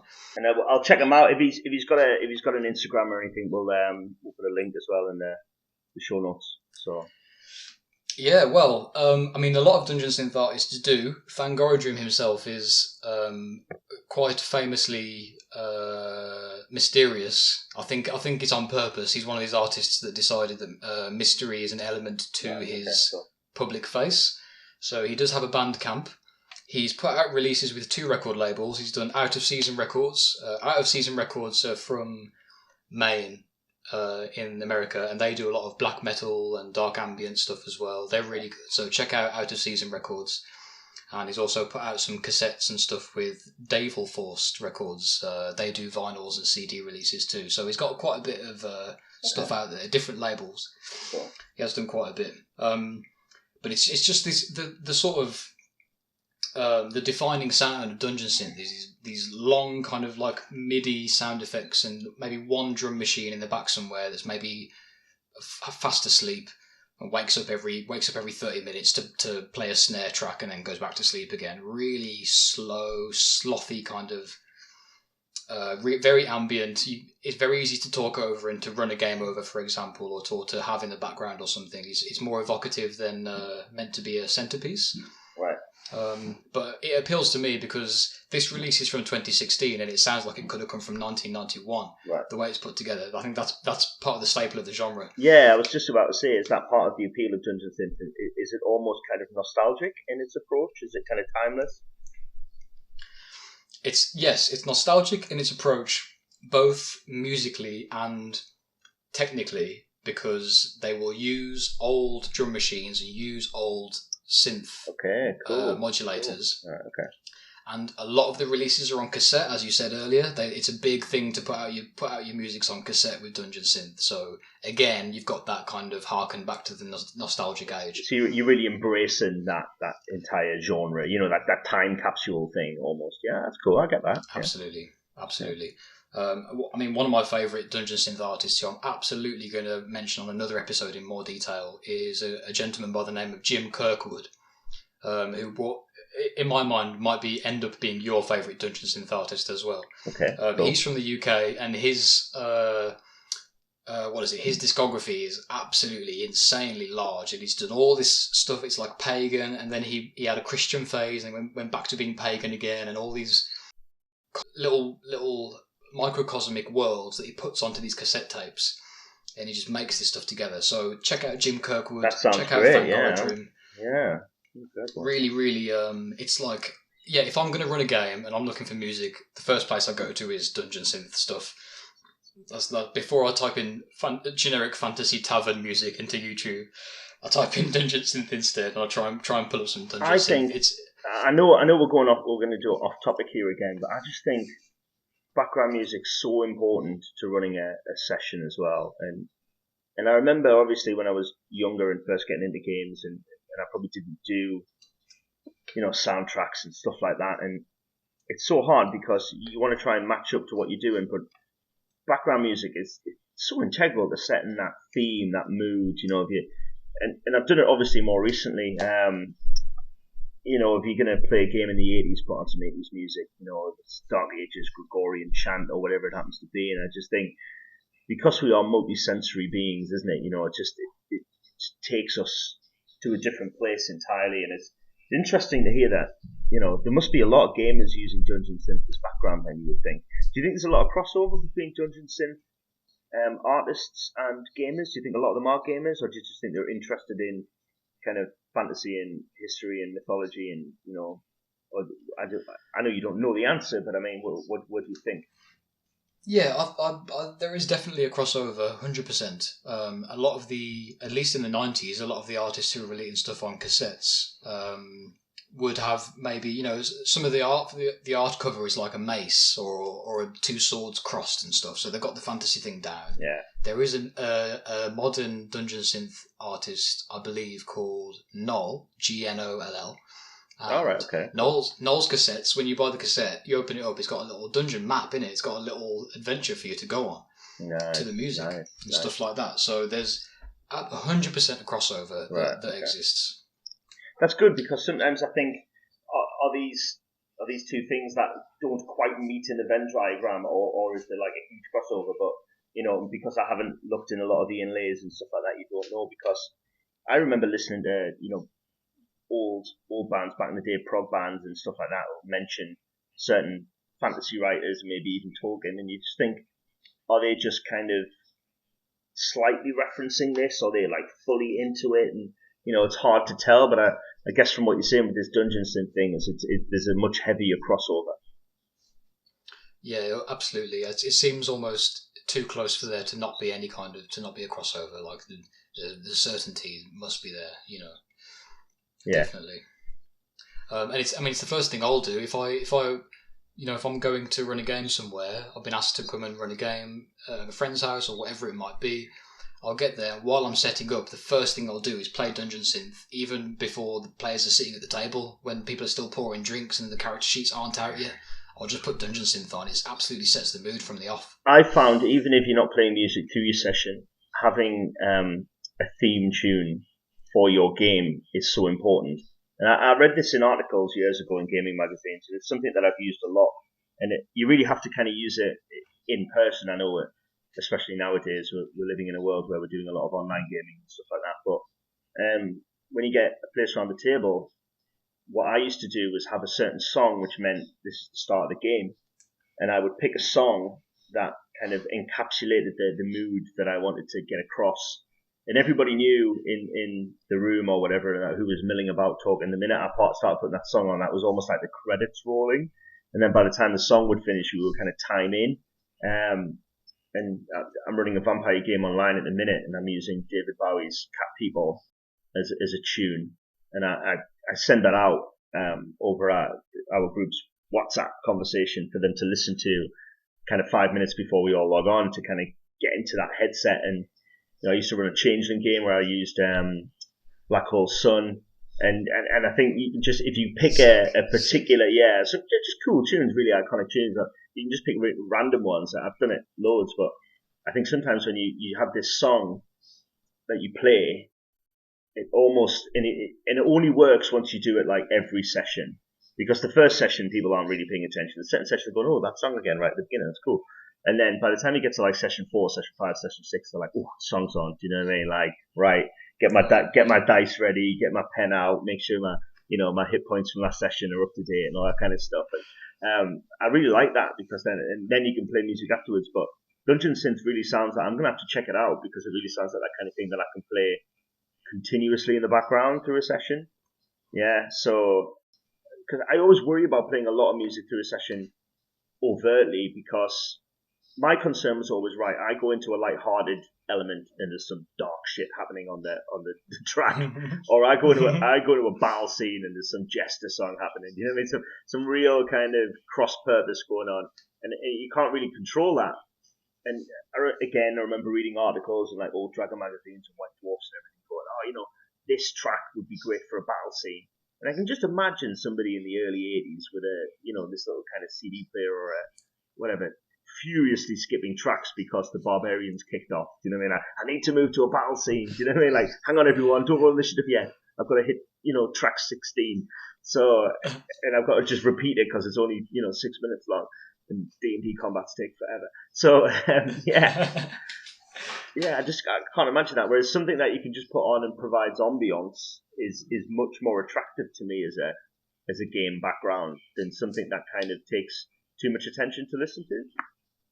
Yes, well, a lot of the Dungeon Synth releases, especially the full lengths, they tend to be concept albums. So you know what you're getting into from the start. It might be 40 minutes, but it'll be 40 minutes of the same mood, if you like. So you know what you're in for. Yeah. So yeah, guys, check out Fangorodrim. Check out his 2016 release Dagor Bragalok, and he's done a bunch of other stuff as well. And we're definitely going to mention Dungeon Synth again. Maybe I'll leave it up to you to bring one back next time. I will. I'll do some homework. I'll take that as my personal homework and go away and listen to some Dungeon Synth. As I said before, I definitely follow a lot of people who are into it, and maybe not even I don't think I'm following any kind of creators, but I'm definitely following a lot of people who buy it and are posting about it. So it's not going to be hard for me to just piggyback off some of those ideas and order myself some and get listening to it. I'm definitely going to do that. So yeah, do it. So well, that's it for the music release. Now I do believe we have a caller on line 1, so I'm going to see if I can get him inside because he's just texted me telling me that he's here. So caller on line 1, you are live on the air. First time caller, long time listener. all coast to coast. I'm good, guys. How are you? Yeah. We've just we've been talking about Tolkien. Things got a bit out of hand as they tend to do when we've had a bit of a drink. But we've covered quite a bit of ground, haven't we? We're talking about Nicolas Cage, talking about Colour Out of Space. Yeah, we've been going on a journey, man. So it's nice for you to come on when we're almost at the summit of this little journey. So it's gonna be great to get some nuggets of wisdom. How you feel about Tolkien? So much talking about Tolkien. I'm feeling good. I like Tolkien. Tolkien was one of my earliest introductions into fantasy, along with some like more pulpy stuff. Like I used to read a lot of like Raymond E. Feist stuff that. Yeah, like R.A. Salvatore, like that kind of stuff. Drow. Yeah. Like Cleric Quintet, all that kind of stuff. Like I used to be like Yeah. banging to that. So I actually like read that stuff before I read Tolkien. So like reading like Tolkien after reading that kind of stuff was almost like reading some like Nietzsche or something. Like the depth and in comparison to that kind of stuff. You know, I do still love a lot, like, you know, like Feist and stuff, but yeah, Tolkien's like a whole other level to me after reading that. I don't know how much I haven't read the full Lord of the Rings trilogy probably since I would say a good 10, 11 years or something like that. I don't know how much I'd enjoy it if I read it now. I think it'd be a bit much. Do you know what I'm going to share with you, right? And it's been a long time since I've read it, and maybe I was going, oh, that's a long time. And actually, I haven't read it for a huge amount of time as well. But to me, it's such a, I mean, everyone knows it's a big book, right? But it takes a long time to get through. And me now, if I pick up my copies of Lord of the Rings, or Two Towers or whatever, I just go to the section I want to read now. I don't reread it. So if I want to enjoy Mines of Moria, I just go straight to the fucking Mines of Moria. If I want to do like the Battle of Pelennor Fields, I'll just read that and then, you know, snooze after that. Brilliant. You know what I mean? Like I won't go and, I don't think I'll ever read Lord of the Rings from start to finish again because I've done it twice. Why spend the time doing it again? Yeah. I've never even thought about approaching a book like that. You're doing it like the same way that you would, like on YouTube, you've got the movieclips.com and you've got like 10 2-minute clips from a movie, like all the best scenes. You're doing it that way, which I genuinely, I never even considered doing with a normal book, just reading certain chapters. Like, it never even crossed my mind. I think it's because there's so many different bits in Lord of the Rings, though. Sometimes I want to read that whole diplomacy bit with, you know, the meeting of the Fellowship in Elrond's house and all that, and like everyone putting forward their ideas about what to do. I just want to read that and experience it and then put it down. But there's loads of different sections. If I just want to read the Death of Boromir again and again and again and cry, then I'll just do that. You know? Do you do that with other books? Is that something you approach with, say, Dune, for example, or another kind of epic series, or just Lord of the Rings? I think it's much harder to do it with some other series because they don't have as defined elements and defined scenes. I think with Lord of the Rings, there are almost set pieces that you can get into and enjoy, and it's kind of divided. You know, everybody knows that you can read Bilbo's birthday party at the beginning, and it's a very set piece, or you can read the fall of Saruman, you know, with the attack of the Ents and all that kind of stuff. There are iconic moments. Where I think with Dune, I just think they all flow into one. And some of that, and with a lot of novels, they just flow, and it's very hard to just jump into somewhere and read it. So I don't know. I mean, maybe it's unique to Tolkien because admittedly, it's not something I do with many other books, but it is something I do with the trilogy. Yeah, I would say a lot of other books maybe don't have as kind of iconic scenes. You know what I mean? And the Tolkien books, in spite of the fact that they are very heavily laden with detail, they are still very cinematic. And I guess part of that is because of the detail, because it sets the scene so well. So you're able to pick bits out of the book, I think, because you are, like you said, you are picking iconic cinematic moments out there, like a highlight reel. Whereas I've never read Dune, and I'll be honest, I still can't bring myself to read it, just because of the effort to do so is so immense. But I get the impression that's kind of like you with Dune, you're looking at the bigger picture with Dune. Yeah, I think you're absolutely right. One of the things we were talking about before, mate, was how Tolkien has influenced, obviously, how Tolkien has influenced Dungeons and Dragons and Warhammer. And I was saying how brutally similar the early Warhammer world and the early Dungeons and Dragons worlds were to Tolkien. And I know you know you Warhammer and stuff. I mean, I can't believe how similar originally the two things are. Yeah, it's frightening, really. The amount of I don't know if you could really call it plagiarism. Not that I'm no kind of Tolkien expert at all, but I'm assuming that he probably revels in the fact that other worlds have been kind of built on some of the ideas that, you know, and concepts that he created. So obviously some of it would be outright plagiarism, but in terms of like Warhammer and stuff, I think that adds enough of its own flavour from other, do you know what I mean, from other elements and other influences to kind of make it their own. Yeah, I just think in Warhammer especially, you've got the Grey Mountains, you've got the dwarfs living underneath, you've got like almost geographically, early Warhammer is exactly. You could put a map of the Warhammer world and a map of Middle Earth, and they would kind of sync up enough to be, twins. So like, it's kind of spooky. But Warhammer's got like the old world and Cathay and that kind of Teutonic element to it as well. Like Mordheim and stuff like that. It's kind of German in a little bit. Plus, yeah, exactly. You forgot they added Oktoberfest onto it.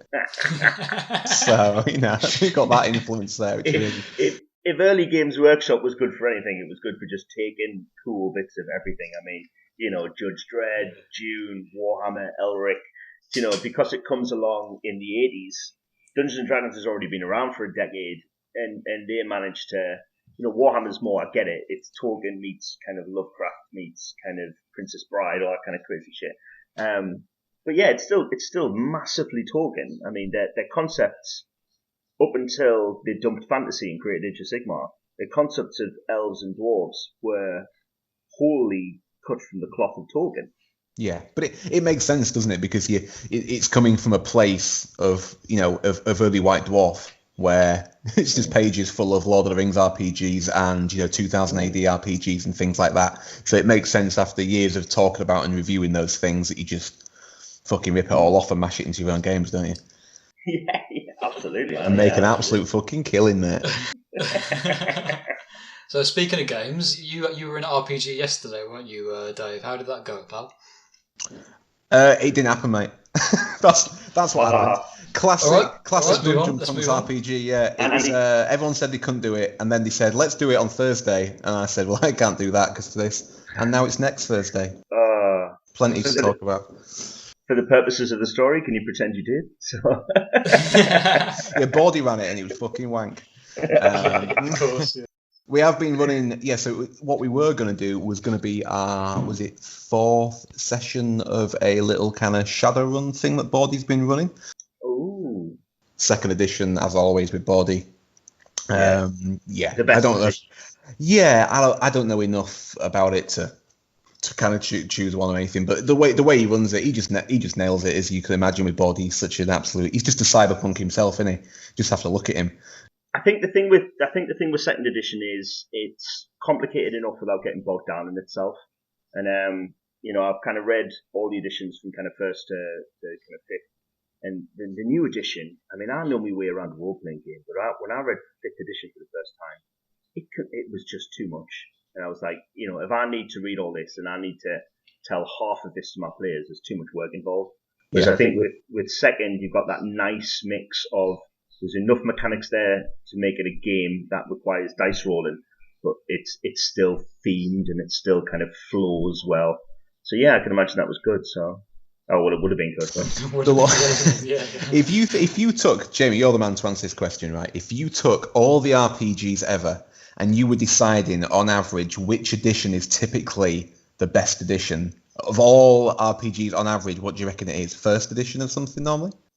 If we're going to take a mean average, I would say 2nd, because Second, yeah. Do you know why? Because 1st often is setting the scene, is kind of quite often people knock out a game and there are still lumps and bumps to be worked out and whatever.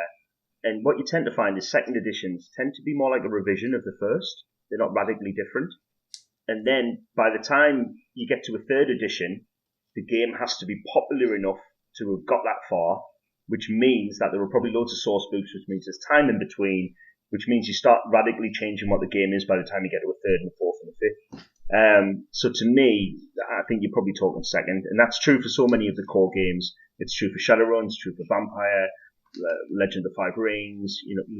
Call of Cthulhu maybe takes a bit longer to get to its prime position. That takes about 5 editions. But Call of Cthulhu's gone through like 9 editions now or something, so it's crazy. But yeah, I think too, because I think that's where a product has found itself. Yeah. If both of you were taking an RPG to a desert island, what would it be? Which edition? Mm. Oh, I love it. Interview us. This is great. Yeah, go on. What a question. Go on, Henry, you go. How many do I get? Just the one? Desert Island, man. Just the one, yeah. I'm going to add a little addendum onto this. You also get to take another human being with you to either run or be another player in the game. Only one though. So the games, So the games could just be. It's going to be 1-on-1. You're on a desert island unless you find some RPG. I I thought you meant should we just read it, but you actually going to play it as well. Yeah. You got him. I think I'd take Nicolas Cage to play maybe either Zasikala, because I fucking love that system so much. I'm so in love with that game system. Zasikala's my number one. Or otherwise it would have to be something deep like Traveller or something, Fading Suns, maybe something that I could get a lot out of, something like that. But I'd love to play with Nicolas Cage. How great would that be? It would be pretty good. And to fill you in here, we've just been talking about Nicolas Cage before because we were reviewing Colour Out of Space. So I figured, yeah. Okay, that's interesting. So I think in terms of, I was just going to pick which would be the most entertaining game to kind of read and play and whatever. But now we've thrown in so can I pick dead people to play with, or does it have to be a living person? Yeah. Oh, Absolutely. right. Yeah, it could be a dead like best mate. I was going to say a dead mate. Right, Could okay. be a dead mate. In which case I'm going to take a copy of Mage the Ascension 2nd edition and Jim Morrison, and we're just going to blast through all of the doors of perception. So, esoteric. Yeah, I mean, we're just going to go like essentially Mage the 2nd edition then becomes less of a rulebook and more of a travel guide for our trips at that point. You know what I mean? So. Sick. Okay, I like that. All right, Aiga, what about you then, mate? Go on. I'd probably take GURPS Hellboy. We're very kind of gifted by you, Henry, just because, I absolutely, shall I say BPRD, really? I absolutely adore that universe, and I've had such good times running that game. And you know what? This is the dullest answer ever. But you know what? I'd just take fucking Mark Boardman. Okay. I could take any historical figure, but you know what? I just take Body. Which the audience won't know, but he's a top lad, isn't he? So Oh mate, absolutely. Yeah, props up the Boardman. So yeah, definitely. You haven't got many more people who put as much effort into character and game design, but don't have any of the associated dryness with that. Do you know what I mean? He's doing it all. He's putting hours into it just to have fun. Oh man, he's obviously he's in my vampire game, and it's just an absolute joy to interact with him on the virtual table. I've got a bone to pick with you actually, Jamie, because previously, let's do it on air. Bordy had said that some of the things that happened in the BPRD games that I'd run had been the best RPG experiences he's ever had, like the most emotional and most intense. Then you fucking come along with your vampire game, and he's messaging me like he's had a midlife crisis. You know what I mean? He's not been able to leave his bed for 3 days because he's so, upset and torn up over it. He's really gone through some shit with your game, mate. Do you know what it is? I've just took it to another level. That's where it is. So it's just big boys games, isn't it? Big boys games. Yeah. He's the big boy table now, isn't it? Yeah. Yeah, we've just been playing fucking Monopoly on my table, really. He's absolutely loved your game, mate. So whatever you've been doing, mate, fair play, because he's blown away by it. Well, I mean, we'll talk about that more later. I'm not going to bore people now, but I think it was when you were first seeing the Desert Island game question. If I can, the Mage and Jim Morrison answer, is a kind of silly answer, but to me, I think really the question is if you could only deal with one RPG, which one would it be? And I just think that there's a blue World of Darkness core book for the new World of Darkness that is the most flexible, solid mechanics rulebook. I know you're both familiar with it, and I just think it does so much that it is probably the most useful RPG kind of ever. You could run any kind of game you want out of that book. So I think if I had to pick one book, it would be that one. Yeah, it'd be up there on my list, to be honest, mate. Yeah, the few games I've had from that book have been have been all absolutely fantastic, super flexible, super interesting worlds. Just gives loads of scope, loads of atmosphere. It's brilliant. It's an absolute banger. Yeah, I think there's very few games that cover as much kind of depth as that. You could do historical games with that. You could do super heavy combat. You could do dramatic. You could do horror. You could do all sorts. It's super cool. But that you mentioned that BPRD one, that GURPS one. I don't own that, and I'm gonna have to seek that out. I think it's becoming a bit of a second-hand gem, that one actually. Yeah, well, it was not on our radar at all. It was Henry right here who gave it to us before we did.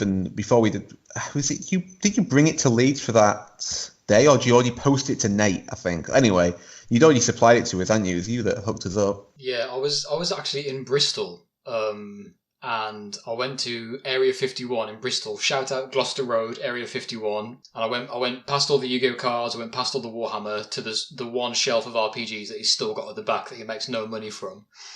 And I was just going through, having a look at what's there, and I saw Hellboy, it's got Mike Mignola on the front cover. It's a legit, Hellboy proper thing. And I think, on the way to Bristol or earlier that day, I've been listening to the Dungeon Punks podcast with you guys talking about how much you loved Hellboy or something. It was really relevant in my head at the time.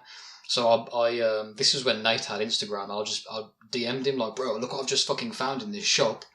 And then I ended up buying it and posting it up to him. And then I come up later on. You guys have been playing it, man. So I'm really happy to help you out, dude. I'm glad you enjoyed it. It was a great game. Yeah, man. I think it's the only involvement with. Well, I've not that I've been much involved with many RPGs really, but it's the only involvement with GURPS I've ever had. I did get the full GURPS trio set up at one point when I wanted to run. We wanted to do a 40k RPG, an Inquisitor type thing. But we didn't want to deal with any of the Games Workshop stuff for some fucking reason. So I was just let's simplify it by buying 3 gigantic books. Thinking I would play that, by the way. I would play that. Yeah, and it never came. But that was one of those insane. I was looking at I was looking for some reason the closest thing I could get to 40k technology. I was trying to buy pages on eBay so I could page them clues. What fucking knobhead in the 40k universe got a pager? I think a pager is pretty heretical tech. I think. Yeah, kind of. Yeah. If you cover it in tinfoil or something like that, it's proper, steampunky and all that in it. Kind of, dark age tech. So, So I've never really searched for it. So I don't know if it's rare or anything like that. Don't get me wrong. I've had it in my hands a couple of times, but I think it's done in a comic book format, isn't it? So it's that old that kind of 8.5, 9.5 inch format rather than a big hardback, and it's GURPS Lite but with all the BPRD stuff put in between. But I think when it was published, BPRD and Hellboy wasn't huge. I think the reason Steve Jackson probably got the license to print it was because it was just a comic book and it probably wasn't that expensive, and it was definitely pre-movie when it was printed, by a long shot. So I think now to get the license for Hellboy would be much more expensive. So I think they only did one book, and that was it. And they probably did a relatively short print run, and so it floats about and you see it. But I haven't seen it for a long time, so I have a feeling it's a bit of a gem. So it's been a strange one with Hellboy because obviously now we're on to the 3rd movie, and I'm sure it'll get rebooted eventually. And I don't know if it's just got to the point with Hollywood that they'll just have a go with any kind of comic book franchise. But I know Hellboy's popular, but I've never considered it that popular. You know what I mean? It surprised me the amount of money that Hollywood are kind of happy to repeatedly plow into, reboots and franchises and stuff with Hellboy. It's bizarre, really. I think you're right. I think Hellboy's become it's become mainstream, but I also think what's tricky here is not that Hellboy's become mainstream. The thing that Hellboy references have now become mainstream. So Hellboy is very Lovecraftian, and I'm sure a lot of people listening are aware of that. But now that Lovecraft is so mainstream, a lot of what makes Hellboy unique is no longer unique. So a lot of people will look at Hellboy and go, it's just another Lovecraft kind of thing. When actually Mignola was referencing Lovecraft, back 20 years ago, writing Hellboy and BPRD and stuff like that. So, he's paving that way. So I'm really surprised we don't have a kind of major RPG based on the Hellboy universe, if I'm honest. It seems like a license that should be out there, but it isn't. Yeah, I also I'd be buzzing if I don't know if it would happen now after that last Hellboy movie got pretty panned, didn't it? I think commercially and critically, but a BPRD series, I would if properly done, that could be really really good. So you were fan of the comics, mate? Yeah, massive fan. Yeah, BPRD, Hellboy and Hell. Yeah. I think the board actually got most of them at the moment, but I think they're absolutely fantastic. I only got into it because of Guy Davis's art, and I came into it that way. So I came in BPRD and then went back to Hellboy. Okay. And it's really good. But I mean, it's such an excellent. I mean, that whole Plague of Frogs kind of mega story arc is just unreal. I think that's the apex of BPRD for me. I don't know where you sit with that. Yeah, Plague of Frogs is absolutely fantastic. I do like Hellboy in Hell. Anything, there's a lot of good artists that work on it. Obviously, I know like everyone kind of goes towards like Mignola's stuff, but I really do think Mignola's stuff is just insane. And not to sound like a poncy knobhead who's been on Reddit, but like his whole use of just like big chunks of negative space, you know what I mean, massive black pages with only like, you know what I mean, small figures in and stuff. It's real simple stuff, but it all just looks real dramatic, and it strikes that balance of being like kind of like real dumb comic stuff. You know what I mean? Basically, Hellboy gets presented with, an ancient kind of esoteric folklore situation, and pretty much what always happens, he just hits whatever it is in the face. And I love that kind of that perfect balance of you get all the kind of the emotion and the drama leading up to what will eventually just be him fucking punching a fella and shooting it with a revolver. I love that it kind of like it walks that line of kind of not being too up itself or pretentious. It like walks it perfectly pretty much all the time. There's a huge amount of deep kind of occult and kind of magical and mythical knowledge in Hellboy, though. When you read in between the lines, you can see that they're dropping huge little kind of bombs in there. I went to a talk with Mignola at Leeds University a few years ago, and he's an incredibly like humble guy, unbelievably so. And a lot of Hellboy was just born simply out of his interest in folklore from around the world, esoteric research and things like that. That's what drove it all. You can read a couple of issues, and there's these passing references to stuff that are actually really kind of deep little kind of occult and esoteric kind of cornerstones of stuff, and it's a massive gateway for people just to flick through those Hellboy and BPRD comments and do a deep dive into stuff. They'd be like, wow. 100%, mate. Yeah, he's always just like dropping little bits of knowledge in places, and like you said, a lot of the time it's a throwaway remark. It's not the cornerstone of the story. It's just like something mentioned in a passage aside for what the actual the story of that issue is about. So yeah, man, he knows some stuff. And I love the fact he's obviously just from reading it you can tell he's obviously quite focused on European folklore, Russian folklore and things like that. So it's cool that despite the fact he's coming from across the pond, he's very much focused on like Euro stuff, like mayonnaise and chips, that kind of stuff. Just to bring it back briefly to Tolkien. I'm not advertising. Can you actually see me on camera? You can't. Oh, can you not? Can you only hear me? It's a non-visual thing, man. I wish I could see you, but I have seen your face before, so I can just imagine it. So. Yeah, just imagine that. Like a Nolly Mers who's taken lots of bad steroids. Yeah. Are there any bad steroids? I don't know. I recently picked up a book by a guy called John Garth, and it's the Worlds of J.R. Tolkien, and it's specifically about the places that inspired Middle Earth. So I'll be honest, I haven't read it yet, so I can't give you more than that. But it's mostly about his time in England and the specific places, locations that inspired things like Gondor and stuff like that. Some of it's in East Yorkshire, only about 10 miles from where I am now. That's not the one with the Alan Lee drawings, is it, by any chance? No, it's... let me have a look to see who does... There's not that much illustration, really. It's mostly just nicked from other places. What's the one I'm on about, Jamie, with the Alan Lee drawings in it, the Tolkien book? There are so many. Alan Lee did such a wide range of illustrations for Tolkien books. You get like the Tolkien Beastry, the Tolkien Atlas, all this kind of stuff. And actually you get some really old school kind of Ian Miller art and stuff like that for some Tolkien books.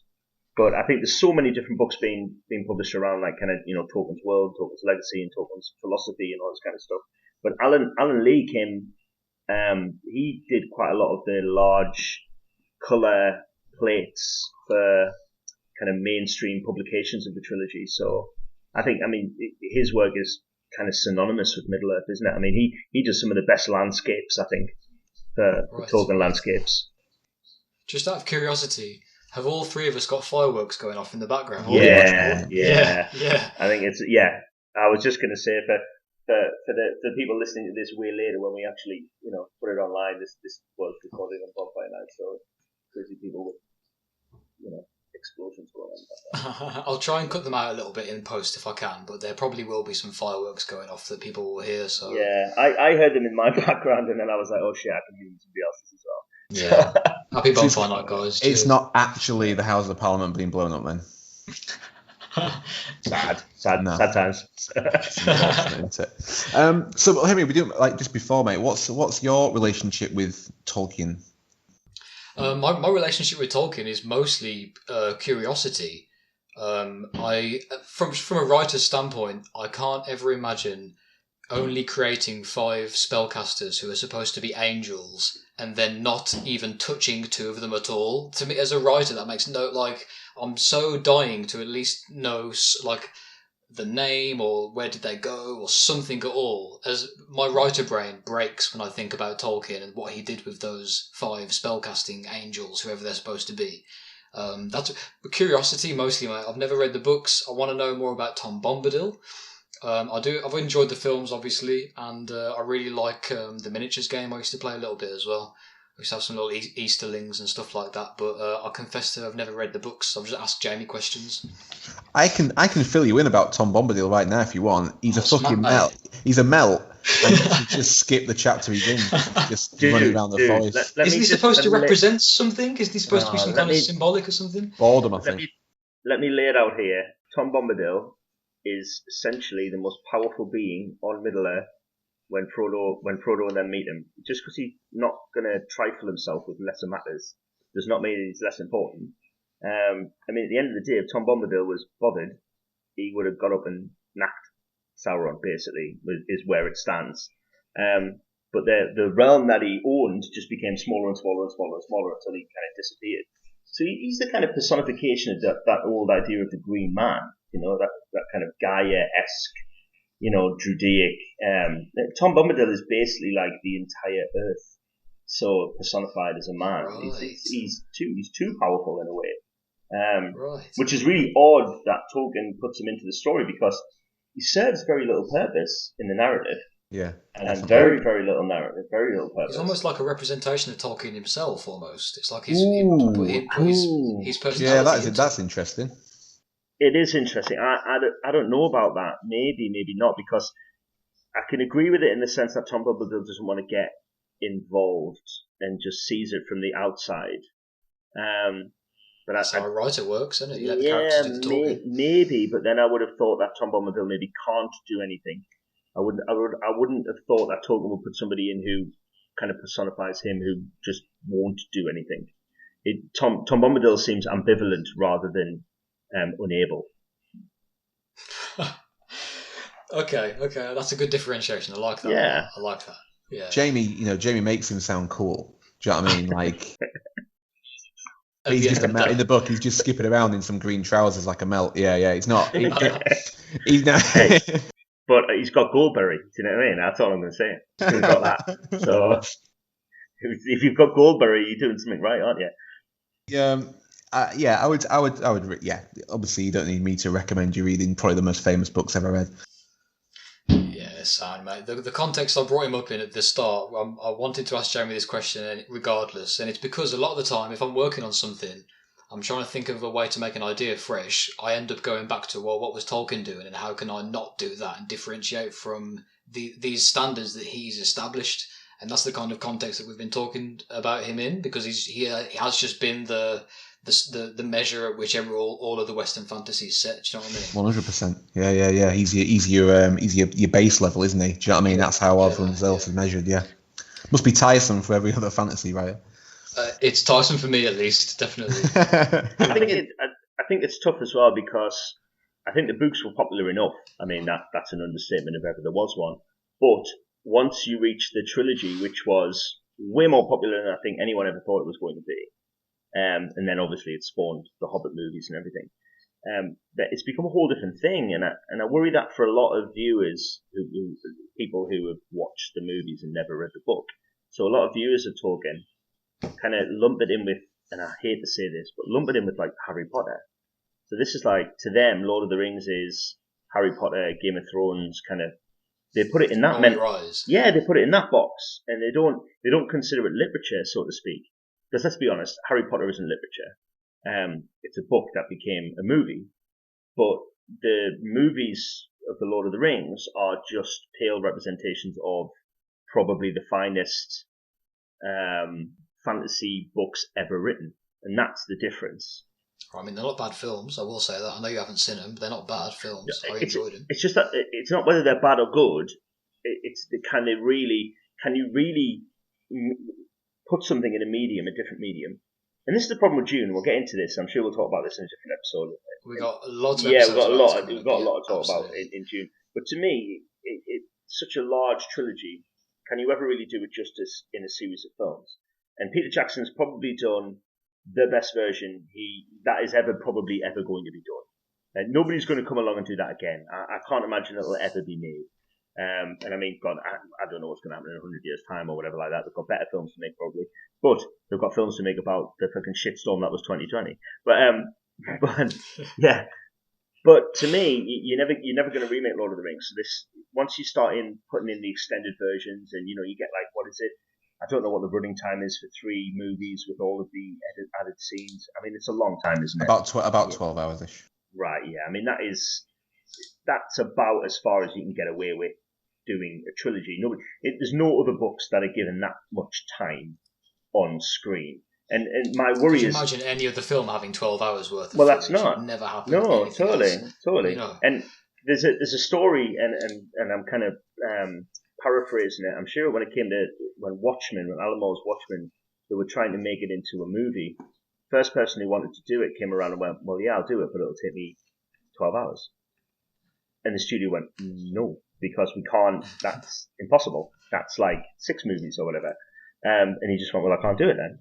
And that's why it took so long, and then eventually became the movie it was once technology caught up and everything. And that's my worry about Dune, and I realised that I've just mentioned Dune twice, but because there are parallels between the Dune saga and the Lord of the Rings saga, because to me they represent the sci-fi and the fantasy trilogies that are probably most dominant, I think, in people's minds. So people don't know sci-fi kind of epics other than Dune. There are plenty, but Dune is the major one in people's minds. Yeah, no, but I mean, I'm talking from literature, so I'm talking like books that have been made into movies. And I think, apart from Asimov's Foundation series and Lensman and all of there are other sci-fi books, but Dune is the most well-known. And it's basically the sci-fi version of Lord of the Rings, isn't it? To all intents and purposes. Right, okay. So in effect, it can't be captured on the screen. Like, I know we've had this discussion before, and we can't go for more than a few hours without bringing up Dune, let's be honest. But the awe of God Emperor Leto II in my head when I read about him will never ever compare to any depiction on screen that will ever be done. Yeah. It will, because I create something that I will never be able to view and feel the same way about. Yeah. But having never read the Lord of the Rings books, I imagine that's maybe a similar feeling that you get from. Well, it's a similar issue with trying to translate Lovecraft, isn't it, onto the screen? Do you know what I mean? It's got the kind of that cosmic terror. Really, is the idea is it supposed to be? The whole concept is it's supposed to kind of half be in your mind, isn't it? That's the whole idea. It's supposed to be the kind of the terror inside your mind. So getting that, chucking it on the screen with Nicolas Cage. Do you know what I mean? Does that really capture the the essence of like Lovecraft? Well, that's when you lose a lot from transition from one media to another, and that's why I'm saying you lose a lot from transition from Lord of the Rings to the movies, and you will lose a lot from Dune to Dune. You will lose a lot from H.P. Lovecraft to Color Out of Space. Of course you will. You're always going to lose something. Yeah. So the movie is always going to, in most cases from literature, just get you the best you can get to, I think. I can't think off the top of my head where a movie has surpassed the original literature. I can't, off the top of my head, I can't think about that. I mean, mate, probably never. Jurassic Park. No, man, because I read some really weird. I haven't read Jurassic Park, but I've read things that suggest that the Velociraptors are like really smart in the book.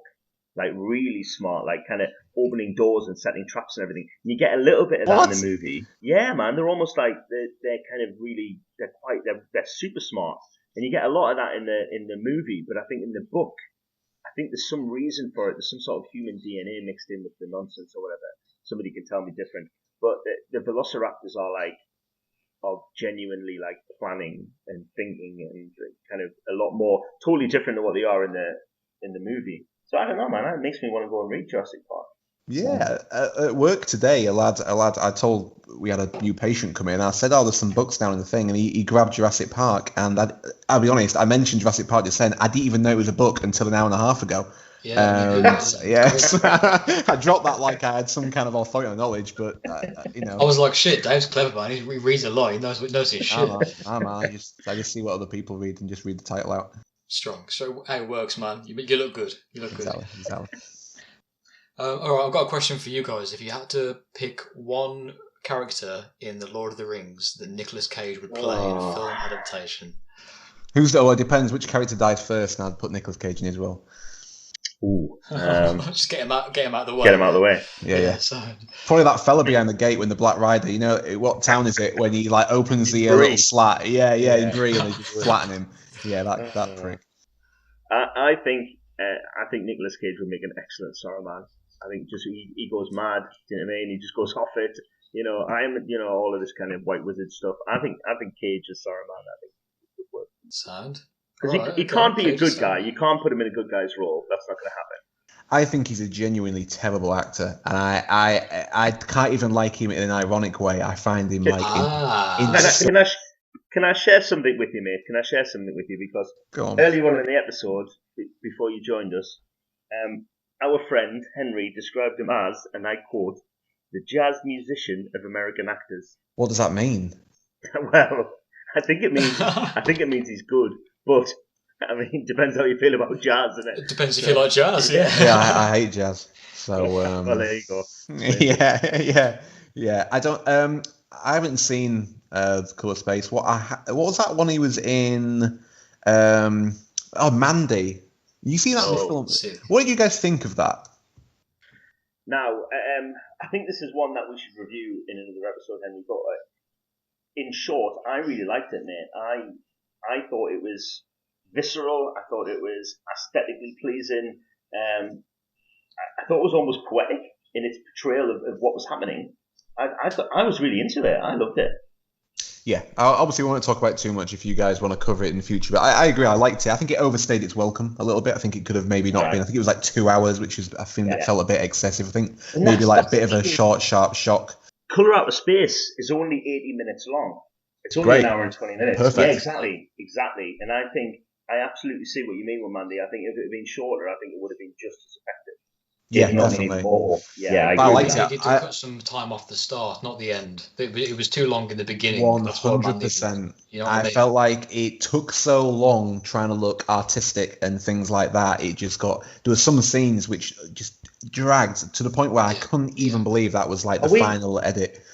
Are we talking about Lord of the Rings again? Because isn't that just drag at the beginning? So, the beginning is the most boring beginning of anything I've ever experienced in my life. So a wizard is never late.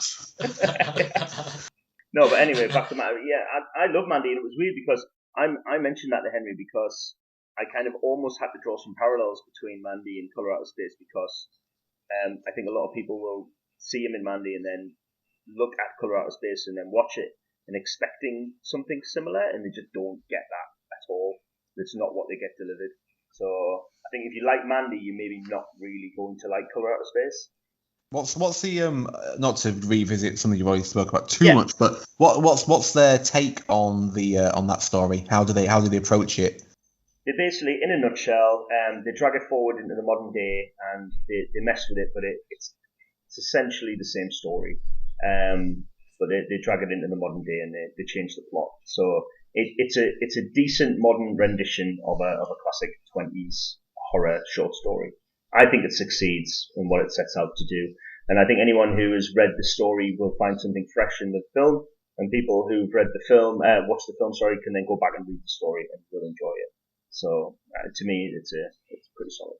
That's a good point. I would recommend watching the film and then going back and reading the story. That's a strong shout, man, because then I've read the story a few times, and then having seen the film, I know what I'm in for in a way. I know what they're drawing from. But Yeah. I would recommend watching the film and then going back to read the story. I think I'm going to do that at some point, man. That's a good show.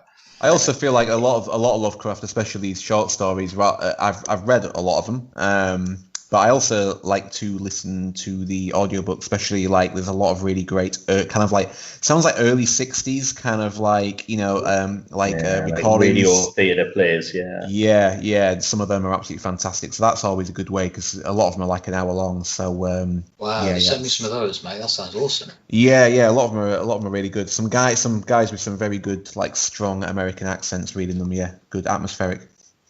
Yeah, there's a ton of good ones on YouTube as well. I mean, I don't like listening to them, but I have listened to a couple just to, when I'm kind of trying to doze off and stuff. And there's a really good version of Shadows over Innsmouth. That's well worth a listen. Yeah, there's a great one of a Dunwich Horror. There's a fantastic one of that as well. Well, to me, if Colour Out of Space references any other kind of story, it's very Dunwich orientated. Definitely. Yeah. 100%. Massive similarities there. Yeah, completely. Yeah. And they really play on that in the movie, so that's kind of good for fans. So, but yeah, it's a good film. I'd say it's worth a look. Yeah, it's not too on the nose. It's not like offensively. It's not like Plush Cthulhu. Do you know what I mean? It's not too on the nose. It does enough. You feel like you're in. Oh, okay, this has definitely been written by Lovecraft. This world, and then it goes off and does its thing. It doesn't kind of punch you in the face with it, and that's always good. Yeah, and I think considering it lasts as long as like what we're used to sitting down and watching episodes now, and it's like 2 or 3 episodes long or something for the season, and that's it. Yeah. Was it Peter Jackson or Del Toro that was supposed to be doing a At the Mountains of Madness film years ago? Del Toro. Long time ago, that wasn't it? He turned around basically, and well, this is the story as far as I'm aware. He turned around and went, "Well, I can't do it because Prometheus has been done." And it's interesting because you look at Prometheus and it basically is the Mountains of Madness. There's a lot of similarities there. Yeah, 100%. There's a lot. Yes. But Prometheus was so bad. Surely you can just make a film that's good. Like, you know what? Prometheus was bad, but it's a film that I've had subsequent viewings of, and I'm not saying I like it now because I was really, when I first saw it in the cinema, I was actually, even as someone who's a big Alien fan but not huge, like I was actually quite angry. But then as I've watched it more, I'm not saying I like it, but I've come to maybe respect it and enjoy it a little bit more. No, you know what happened? You just watched Covenant and then you compared the two, and now Prometheus seems good because you've seen Covenant. Yeah, That's maybe. really what happened. I also watched it at work, so anytime at work I can watch a movie and not getting strangled by a patient is always fantastic. So I probably appreciate it for that reason. Yeah, okay. It's help. All right. Yeah. So yeah, all right, maybe you're probably right. Yeah. Yeah, I think talking about Prometheus and with its connection to the Alien films is kind of weird. It's a disjoint because I love Alien and Aliens, and I personally like Alien 3. I mean, I'm a fan of that one. A lot of people are. It's very kind of divisive, that film. And I quite even like Alien 4. But Prometheus felt like it was, I know. But Prometheus was a film that referenced that universe, but I don't think it wanted to exist in it. I think it almost piggybacked off it to create something new. Yeah, not at all. No. Yeah. So, I mean, to me, that's even more strong evidence for why it's just Mountains of Madness. And that's basically all it is. And there are some amazing parts in it, and there's some great acting, and it looks fantastic. But then what Del Toro was saying was, as I create Mountains of Madness, there are going to be so many shots that people will just go, well, you've just stolen that. You've stolen that from Prometheus. You've stolen that from Prometheus. So, and he was just like, I cannot do it because my vision is that vision that's been done. So whether we'll see one, I don't know. It's interesting to see people taking Cthulhu onto the kind of small screen and stuff. And it blows my mind that we haven't seen a big kind of budget Cthulhu movie, to be honest. That blows my mind. Especially with the like you mentioned, the current interest in Cthulhu and Lovecraft and stuff like that. Cthulhu plushies and stuff like that. Yeah. It's really surprising. I think now would be like the opportune moment, wouldn't it? Really. Yeah, we've seen things that are kind of similar. I mean, the last thing that I can remember watching that really struck me as very Cthulhu was the remake of The Mist. Have you seen that? No, I haven't. I think Bordy's a big fan of it though. It's quite brutal. It's quite it looks very cool. It's very cinematic. It's very, it's all mist and yeah, it's very Lovecraftian. But it's modern day. And I think that's kind of the closest I've seen to Cthulhu Mythos on the big screen. And I mean, God, how long ago was that? That must have been a while ago now. I had, I tell you what, I did go see. I went to in Leeds years and years ago. I went to go see like a one-man play of at the Mountains of Madness with this. Yeah, it was absolutely incredible. Yeah, considering it was done in like a local community hall and stuff. Like he had this whole like radio setup. Absolutely fantastic. And I do think the great thing about Lovecraft is it can be applied in different ways. So you could read it, like I said, you could watch it in a one-man play. It's not one of those horror books that we could, there's not shitloads of vampires running at 60 miles an hour and stuff like that. Yeah. It can be employed in a lot of different ways. It's tough as well because for a one-man play, you're right. I can imagine it not taking a huge cast, but it's one of the longest, I think, in terms of word count of Lovecraft stories. I think it is the longest, by a fair margin. So I don't know how long the stage play would last, but they must make some pretty shocking cuts to the narrative. Cuts. Yeah, it was like an hour and a half or something like that with like a sizable break. So yeah, massive chunks out of it. But it's fantastic. Yeah, really, really atmospheric, and it just shows how adaptable his work is. Pity he's such a massive racist and all that, but We talked about that earlier, so I think we're going to have to get back to that another time, because we were talking about the episode. Mate, honestly, we didn't even cover it earlier. We just kind of glossed over it. Yeah, we just glossed over it, So. Didn't even really cover it in any detail, mate. It's one of those conversations that people just don't, well, not people, anyone doesn't really want to have, because no one wants to admit.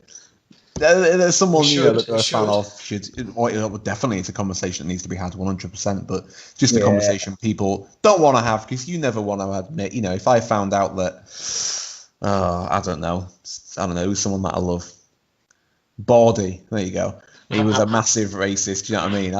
I wouldn't want to have that conversation. I'd probably ignored it for like a week or so before I had to confront it. I think we should put out there, just for legality's sake, Human Energy Field is not calling Bawdy racist. So the views of our guests are not the views of the podcast. So until proven otherwise. Until proven otherwise.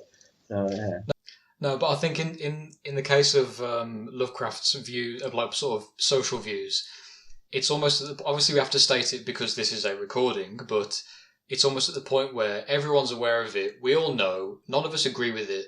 We're only bringing him into the conversation because of the things that are relevant to what we're talking about, and we all kind of are aware of that in a sense. We're not happy with his racism. We don't like it. We disagree with it, and we reject that. But the Lovecraftian horror, if you like, is what we're really going after. Same as we don't talk about Frank Herbert for his journalism, we talk about him for his writing. It's the same kind of thing in a way. We're after him for that element of himself. I think this is a much bigger subject, and I think we should definitely get into it another time, because it's really big. There are tons of artists and writers who we can pick about, the flaws that they have in their personalities and their belief systems, and then their bodies of work. We can even to draw full circle, some people blame Tolkien for this as well. Yeah. So I think, and it can be illuminating in some sense, but it can also be dangerous in other sense to just kind of cast these modern aspersions on people who lived in a different time. So I think it's a bigger conversation than we've got time for at the end of the show. Do you know what I mean? Maybe another episode then, Paul. Yeah, I think so. Well, we'll get Bawdy back. I don't want to be involved in that conversation anyway. It sounds like a fucking nightmare. I'm just going to skip by I like reading Lovecraft, but he was a bad tit. That's my that's my down. Yeah, nice and simple. Yeah. Well, thanks for coming into this conversation anyway, mate. I really appreciate it. No worries. Thank you very much for having me on. It's been an absolute pleasure. I look forward to listening to future episodes. I'm buzzing. Someone's doing a podcast, because we never record any of ours. So. All right then, boys. I will bow out gracefully at this point. All right, but have a good one. All right. All right. Thanks Always very a pleasure, much, mate. Thank you so much, Dal. No See you later. Much love. Bye-bye. Well, I think with our guests gone, I think we'll probably draw episode 1 to a close at some point. What do you think? Absolutely right, man. I mean, that's just the one guest for this episode. Obviously, that was Aga from Dungeon Punks. We're also going to have on probably some of the other Dungeon Punks on future episodes. But more importantly than that, we've scheduled some calls. But what we would really love to do is have callers arrive in our Skype meeting we've got line 1, we've got line 2, we've got some stuff open here ready for you. We're going to be posting the links in the probably in Instagram stories or some places it might be. And then we really want to get you guys and just click the link, come in, join the Skype meeting and shoot the shit, talk about whatever we've been talking about, tell us your stories, pull us up on stuff you don't agree with. Honestly, that's what we're after. We're gonna record a few episodes ahead of time so we can release them on schedule, and then what we're gonna do is let everybody know the time window that we're going to be recording live, so that people can literally call in and we can have live conversations with them. That's what we're going for. So even though that we had our buddy on right now, which I'm very, very thankful for, ideally, as we move forward, we'll have a mix of planned guests and unplanned calls from anyone who's listening and wants to get involved, as Henry's just said. So I think really excited about that moving forward. So it's going to be good. Yeah, banging, mate. It's obviously absolute pleasure to do this with you, pal. Really enjoyed this, man. I'm looking forward to doing some more. Yeah, me too. Enjoyed this one. Let's no doubt we will be recording episode 2 pretty soon. I think what we're going to do, like three or four before we release them. I think, maybe 3. Yeah, we'll stay a few ahead. Yeah, we'll stay a few ahead. So this is ahead of time. But thanks. If you've got this far, then you deserve a medal. Listening this far, so well done. I feel like I should. Anyone who's got this far should get some sort of nugget of wisdom. But I don't have one ready. So sorry. If you've got this far and you don't have Instagram, you should take the time to change that now. Get on Instagram, follow us, Human Energy Field Podcast. Because we're both Instagram guys, aren't we, mate? This is really where we hang out and where we interact with people is Instagram mostly. Yeah. So get on that. Or have you got a Facebook? I don't have Facebook. No, I think we're pretty much anti-Facebook at the minute, aren't we? So not anti-Facebook, we're just not using it. I mean, we're not like against it by any means. Right. Instagram kind of is Facebook, but yeah, it's going to be Instagram, as you just said, Human Energy Field Podcast, and you can hit us up on there. We're going to be posting all the time, and we'll be reading messages and communicating. We've got questions or comments or whatever, we're going to read them out on the show, and then ideally we're going to get people to call in and get that whole two-way street working and make this a two-way journey. So open up the channels. Well, mate, it's been a pleasure. I hope there's no more fireworks keep you awake. Have a good night. All right, dude. All right, yeah. Good night, mate. Night. Cheers. Good night.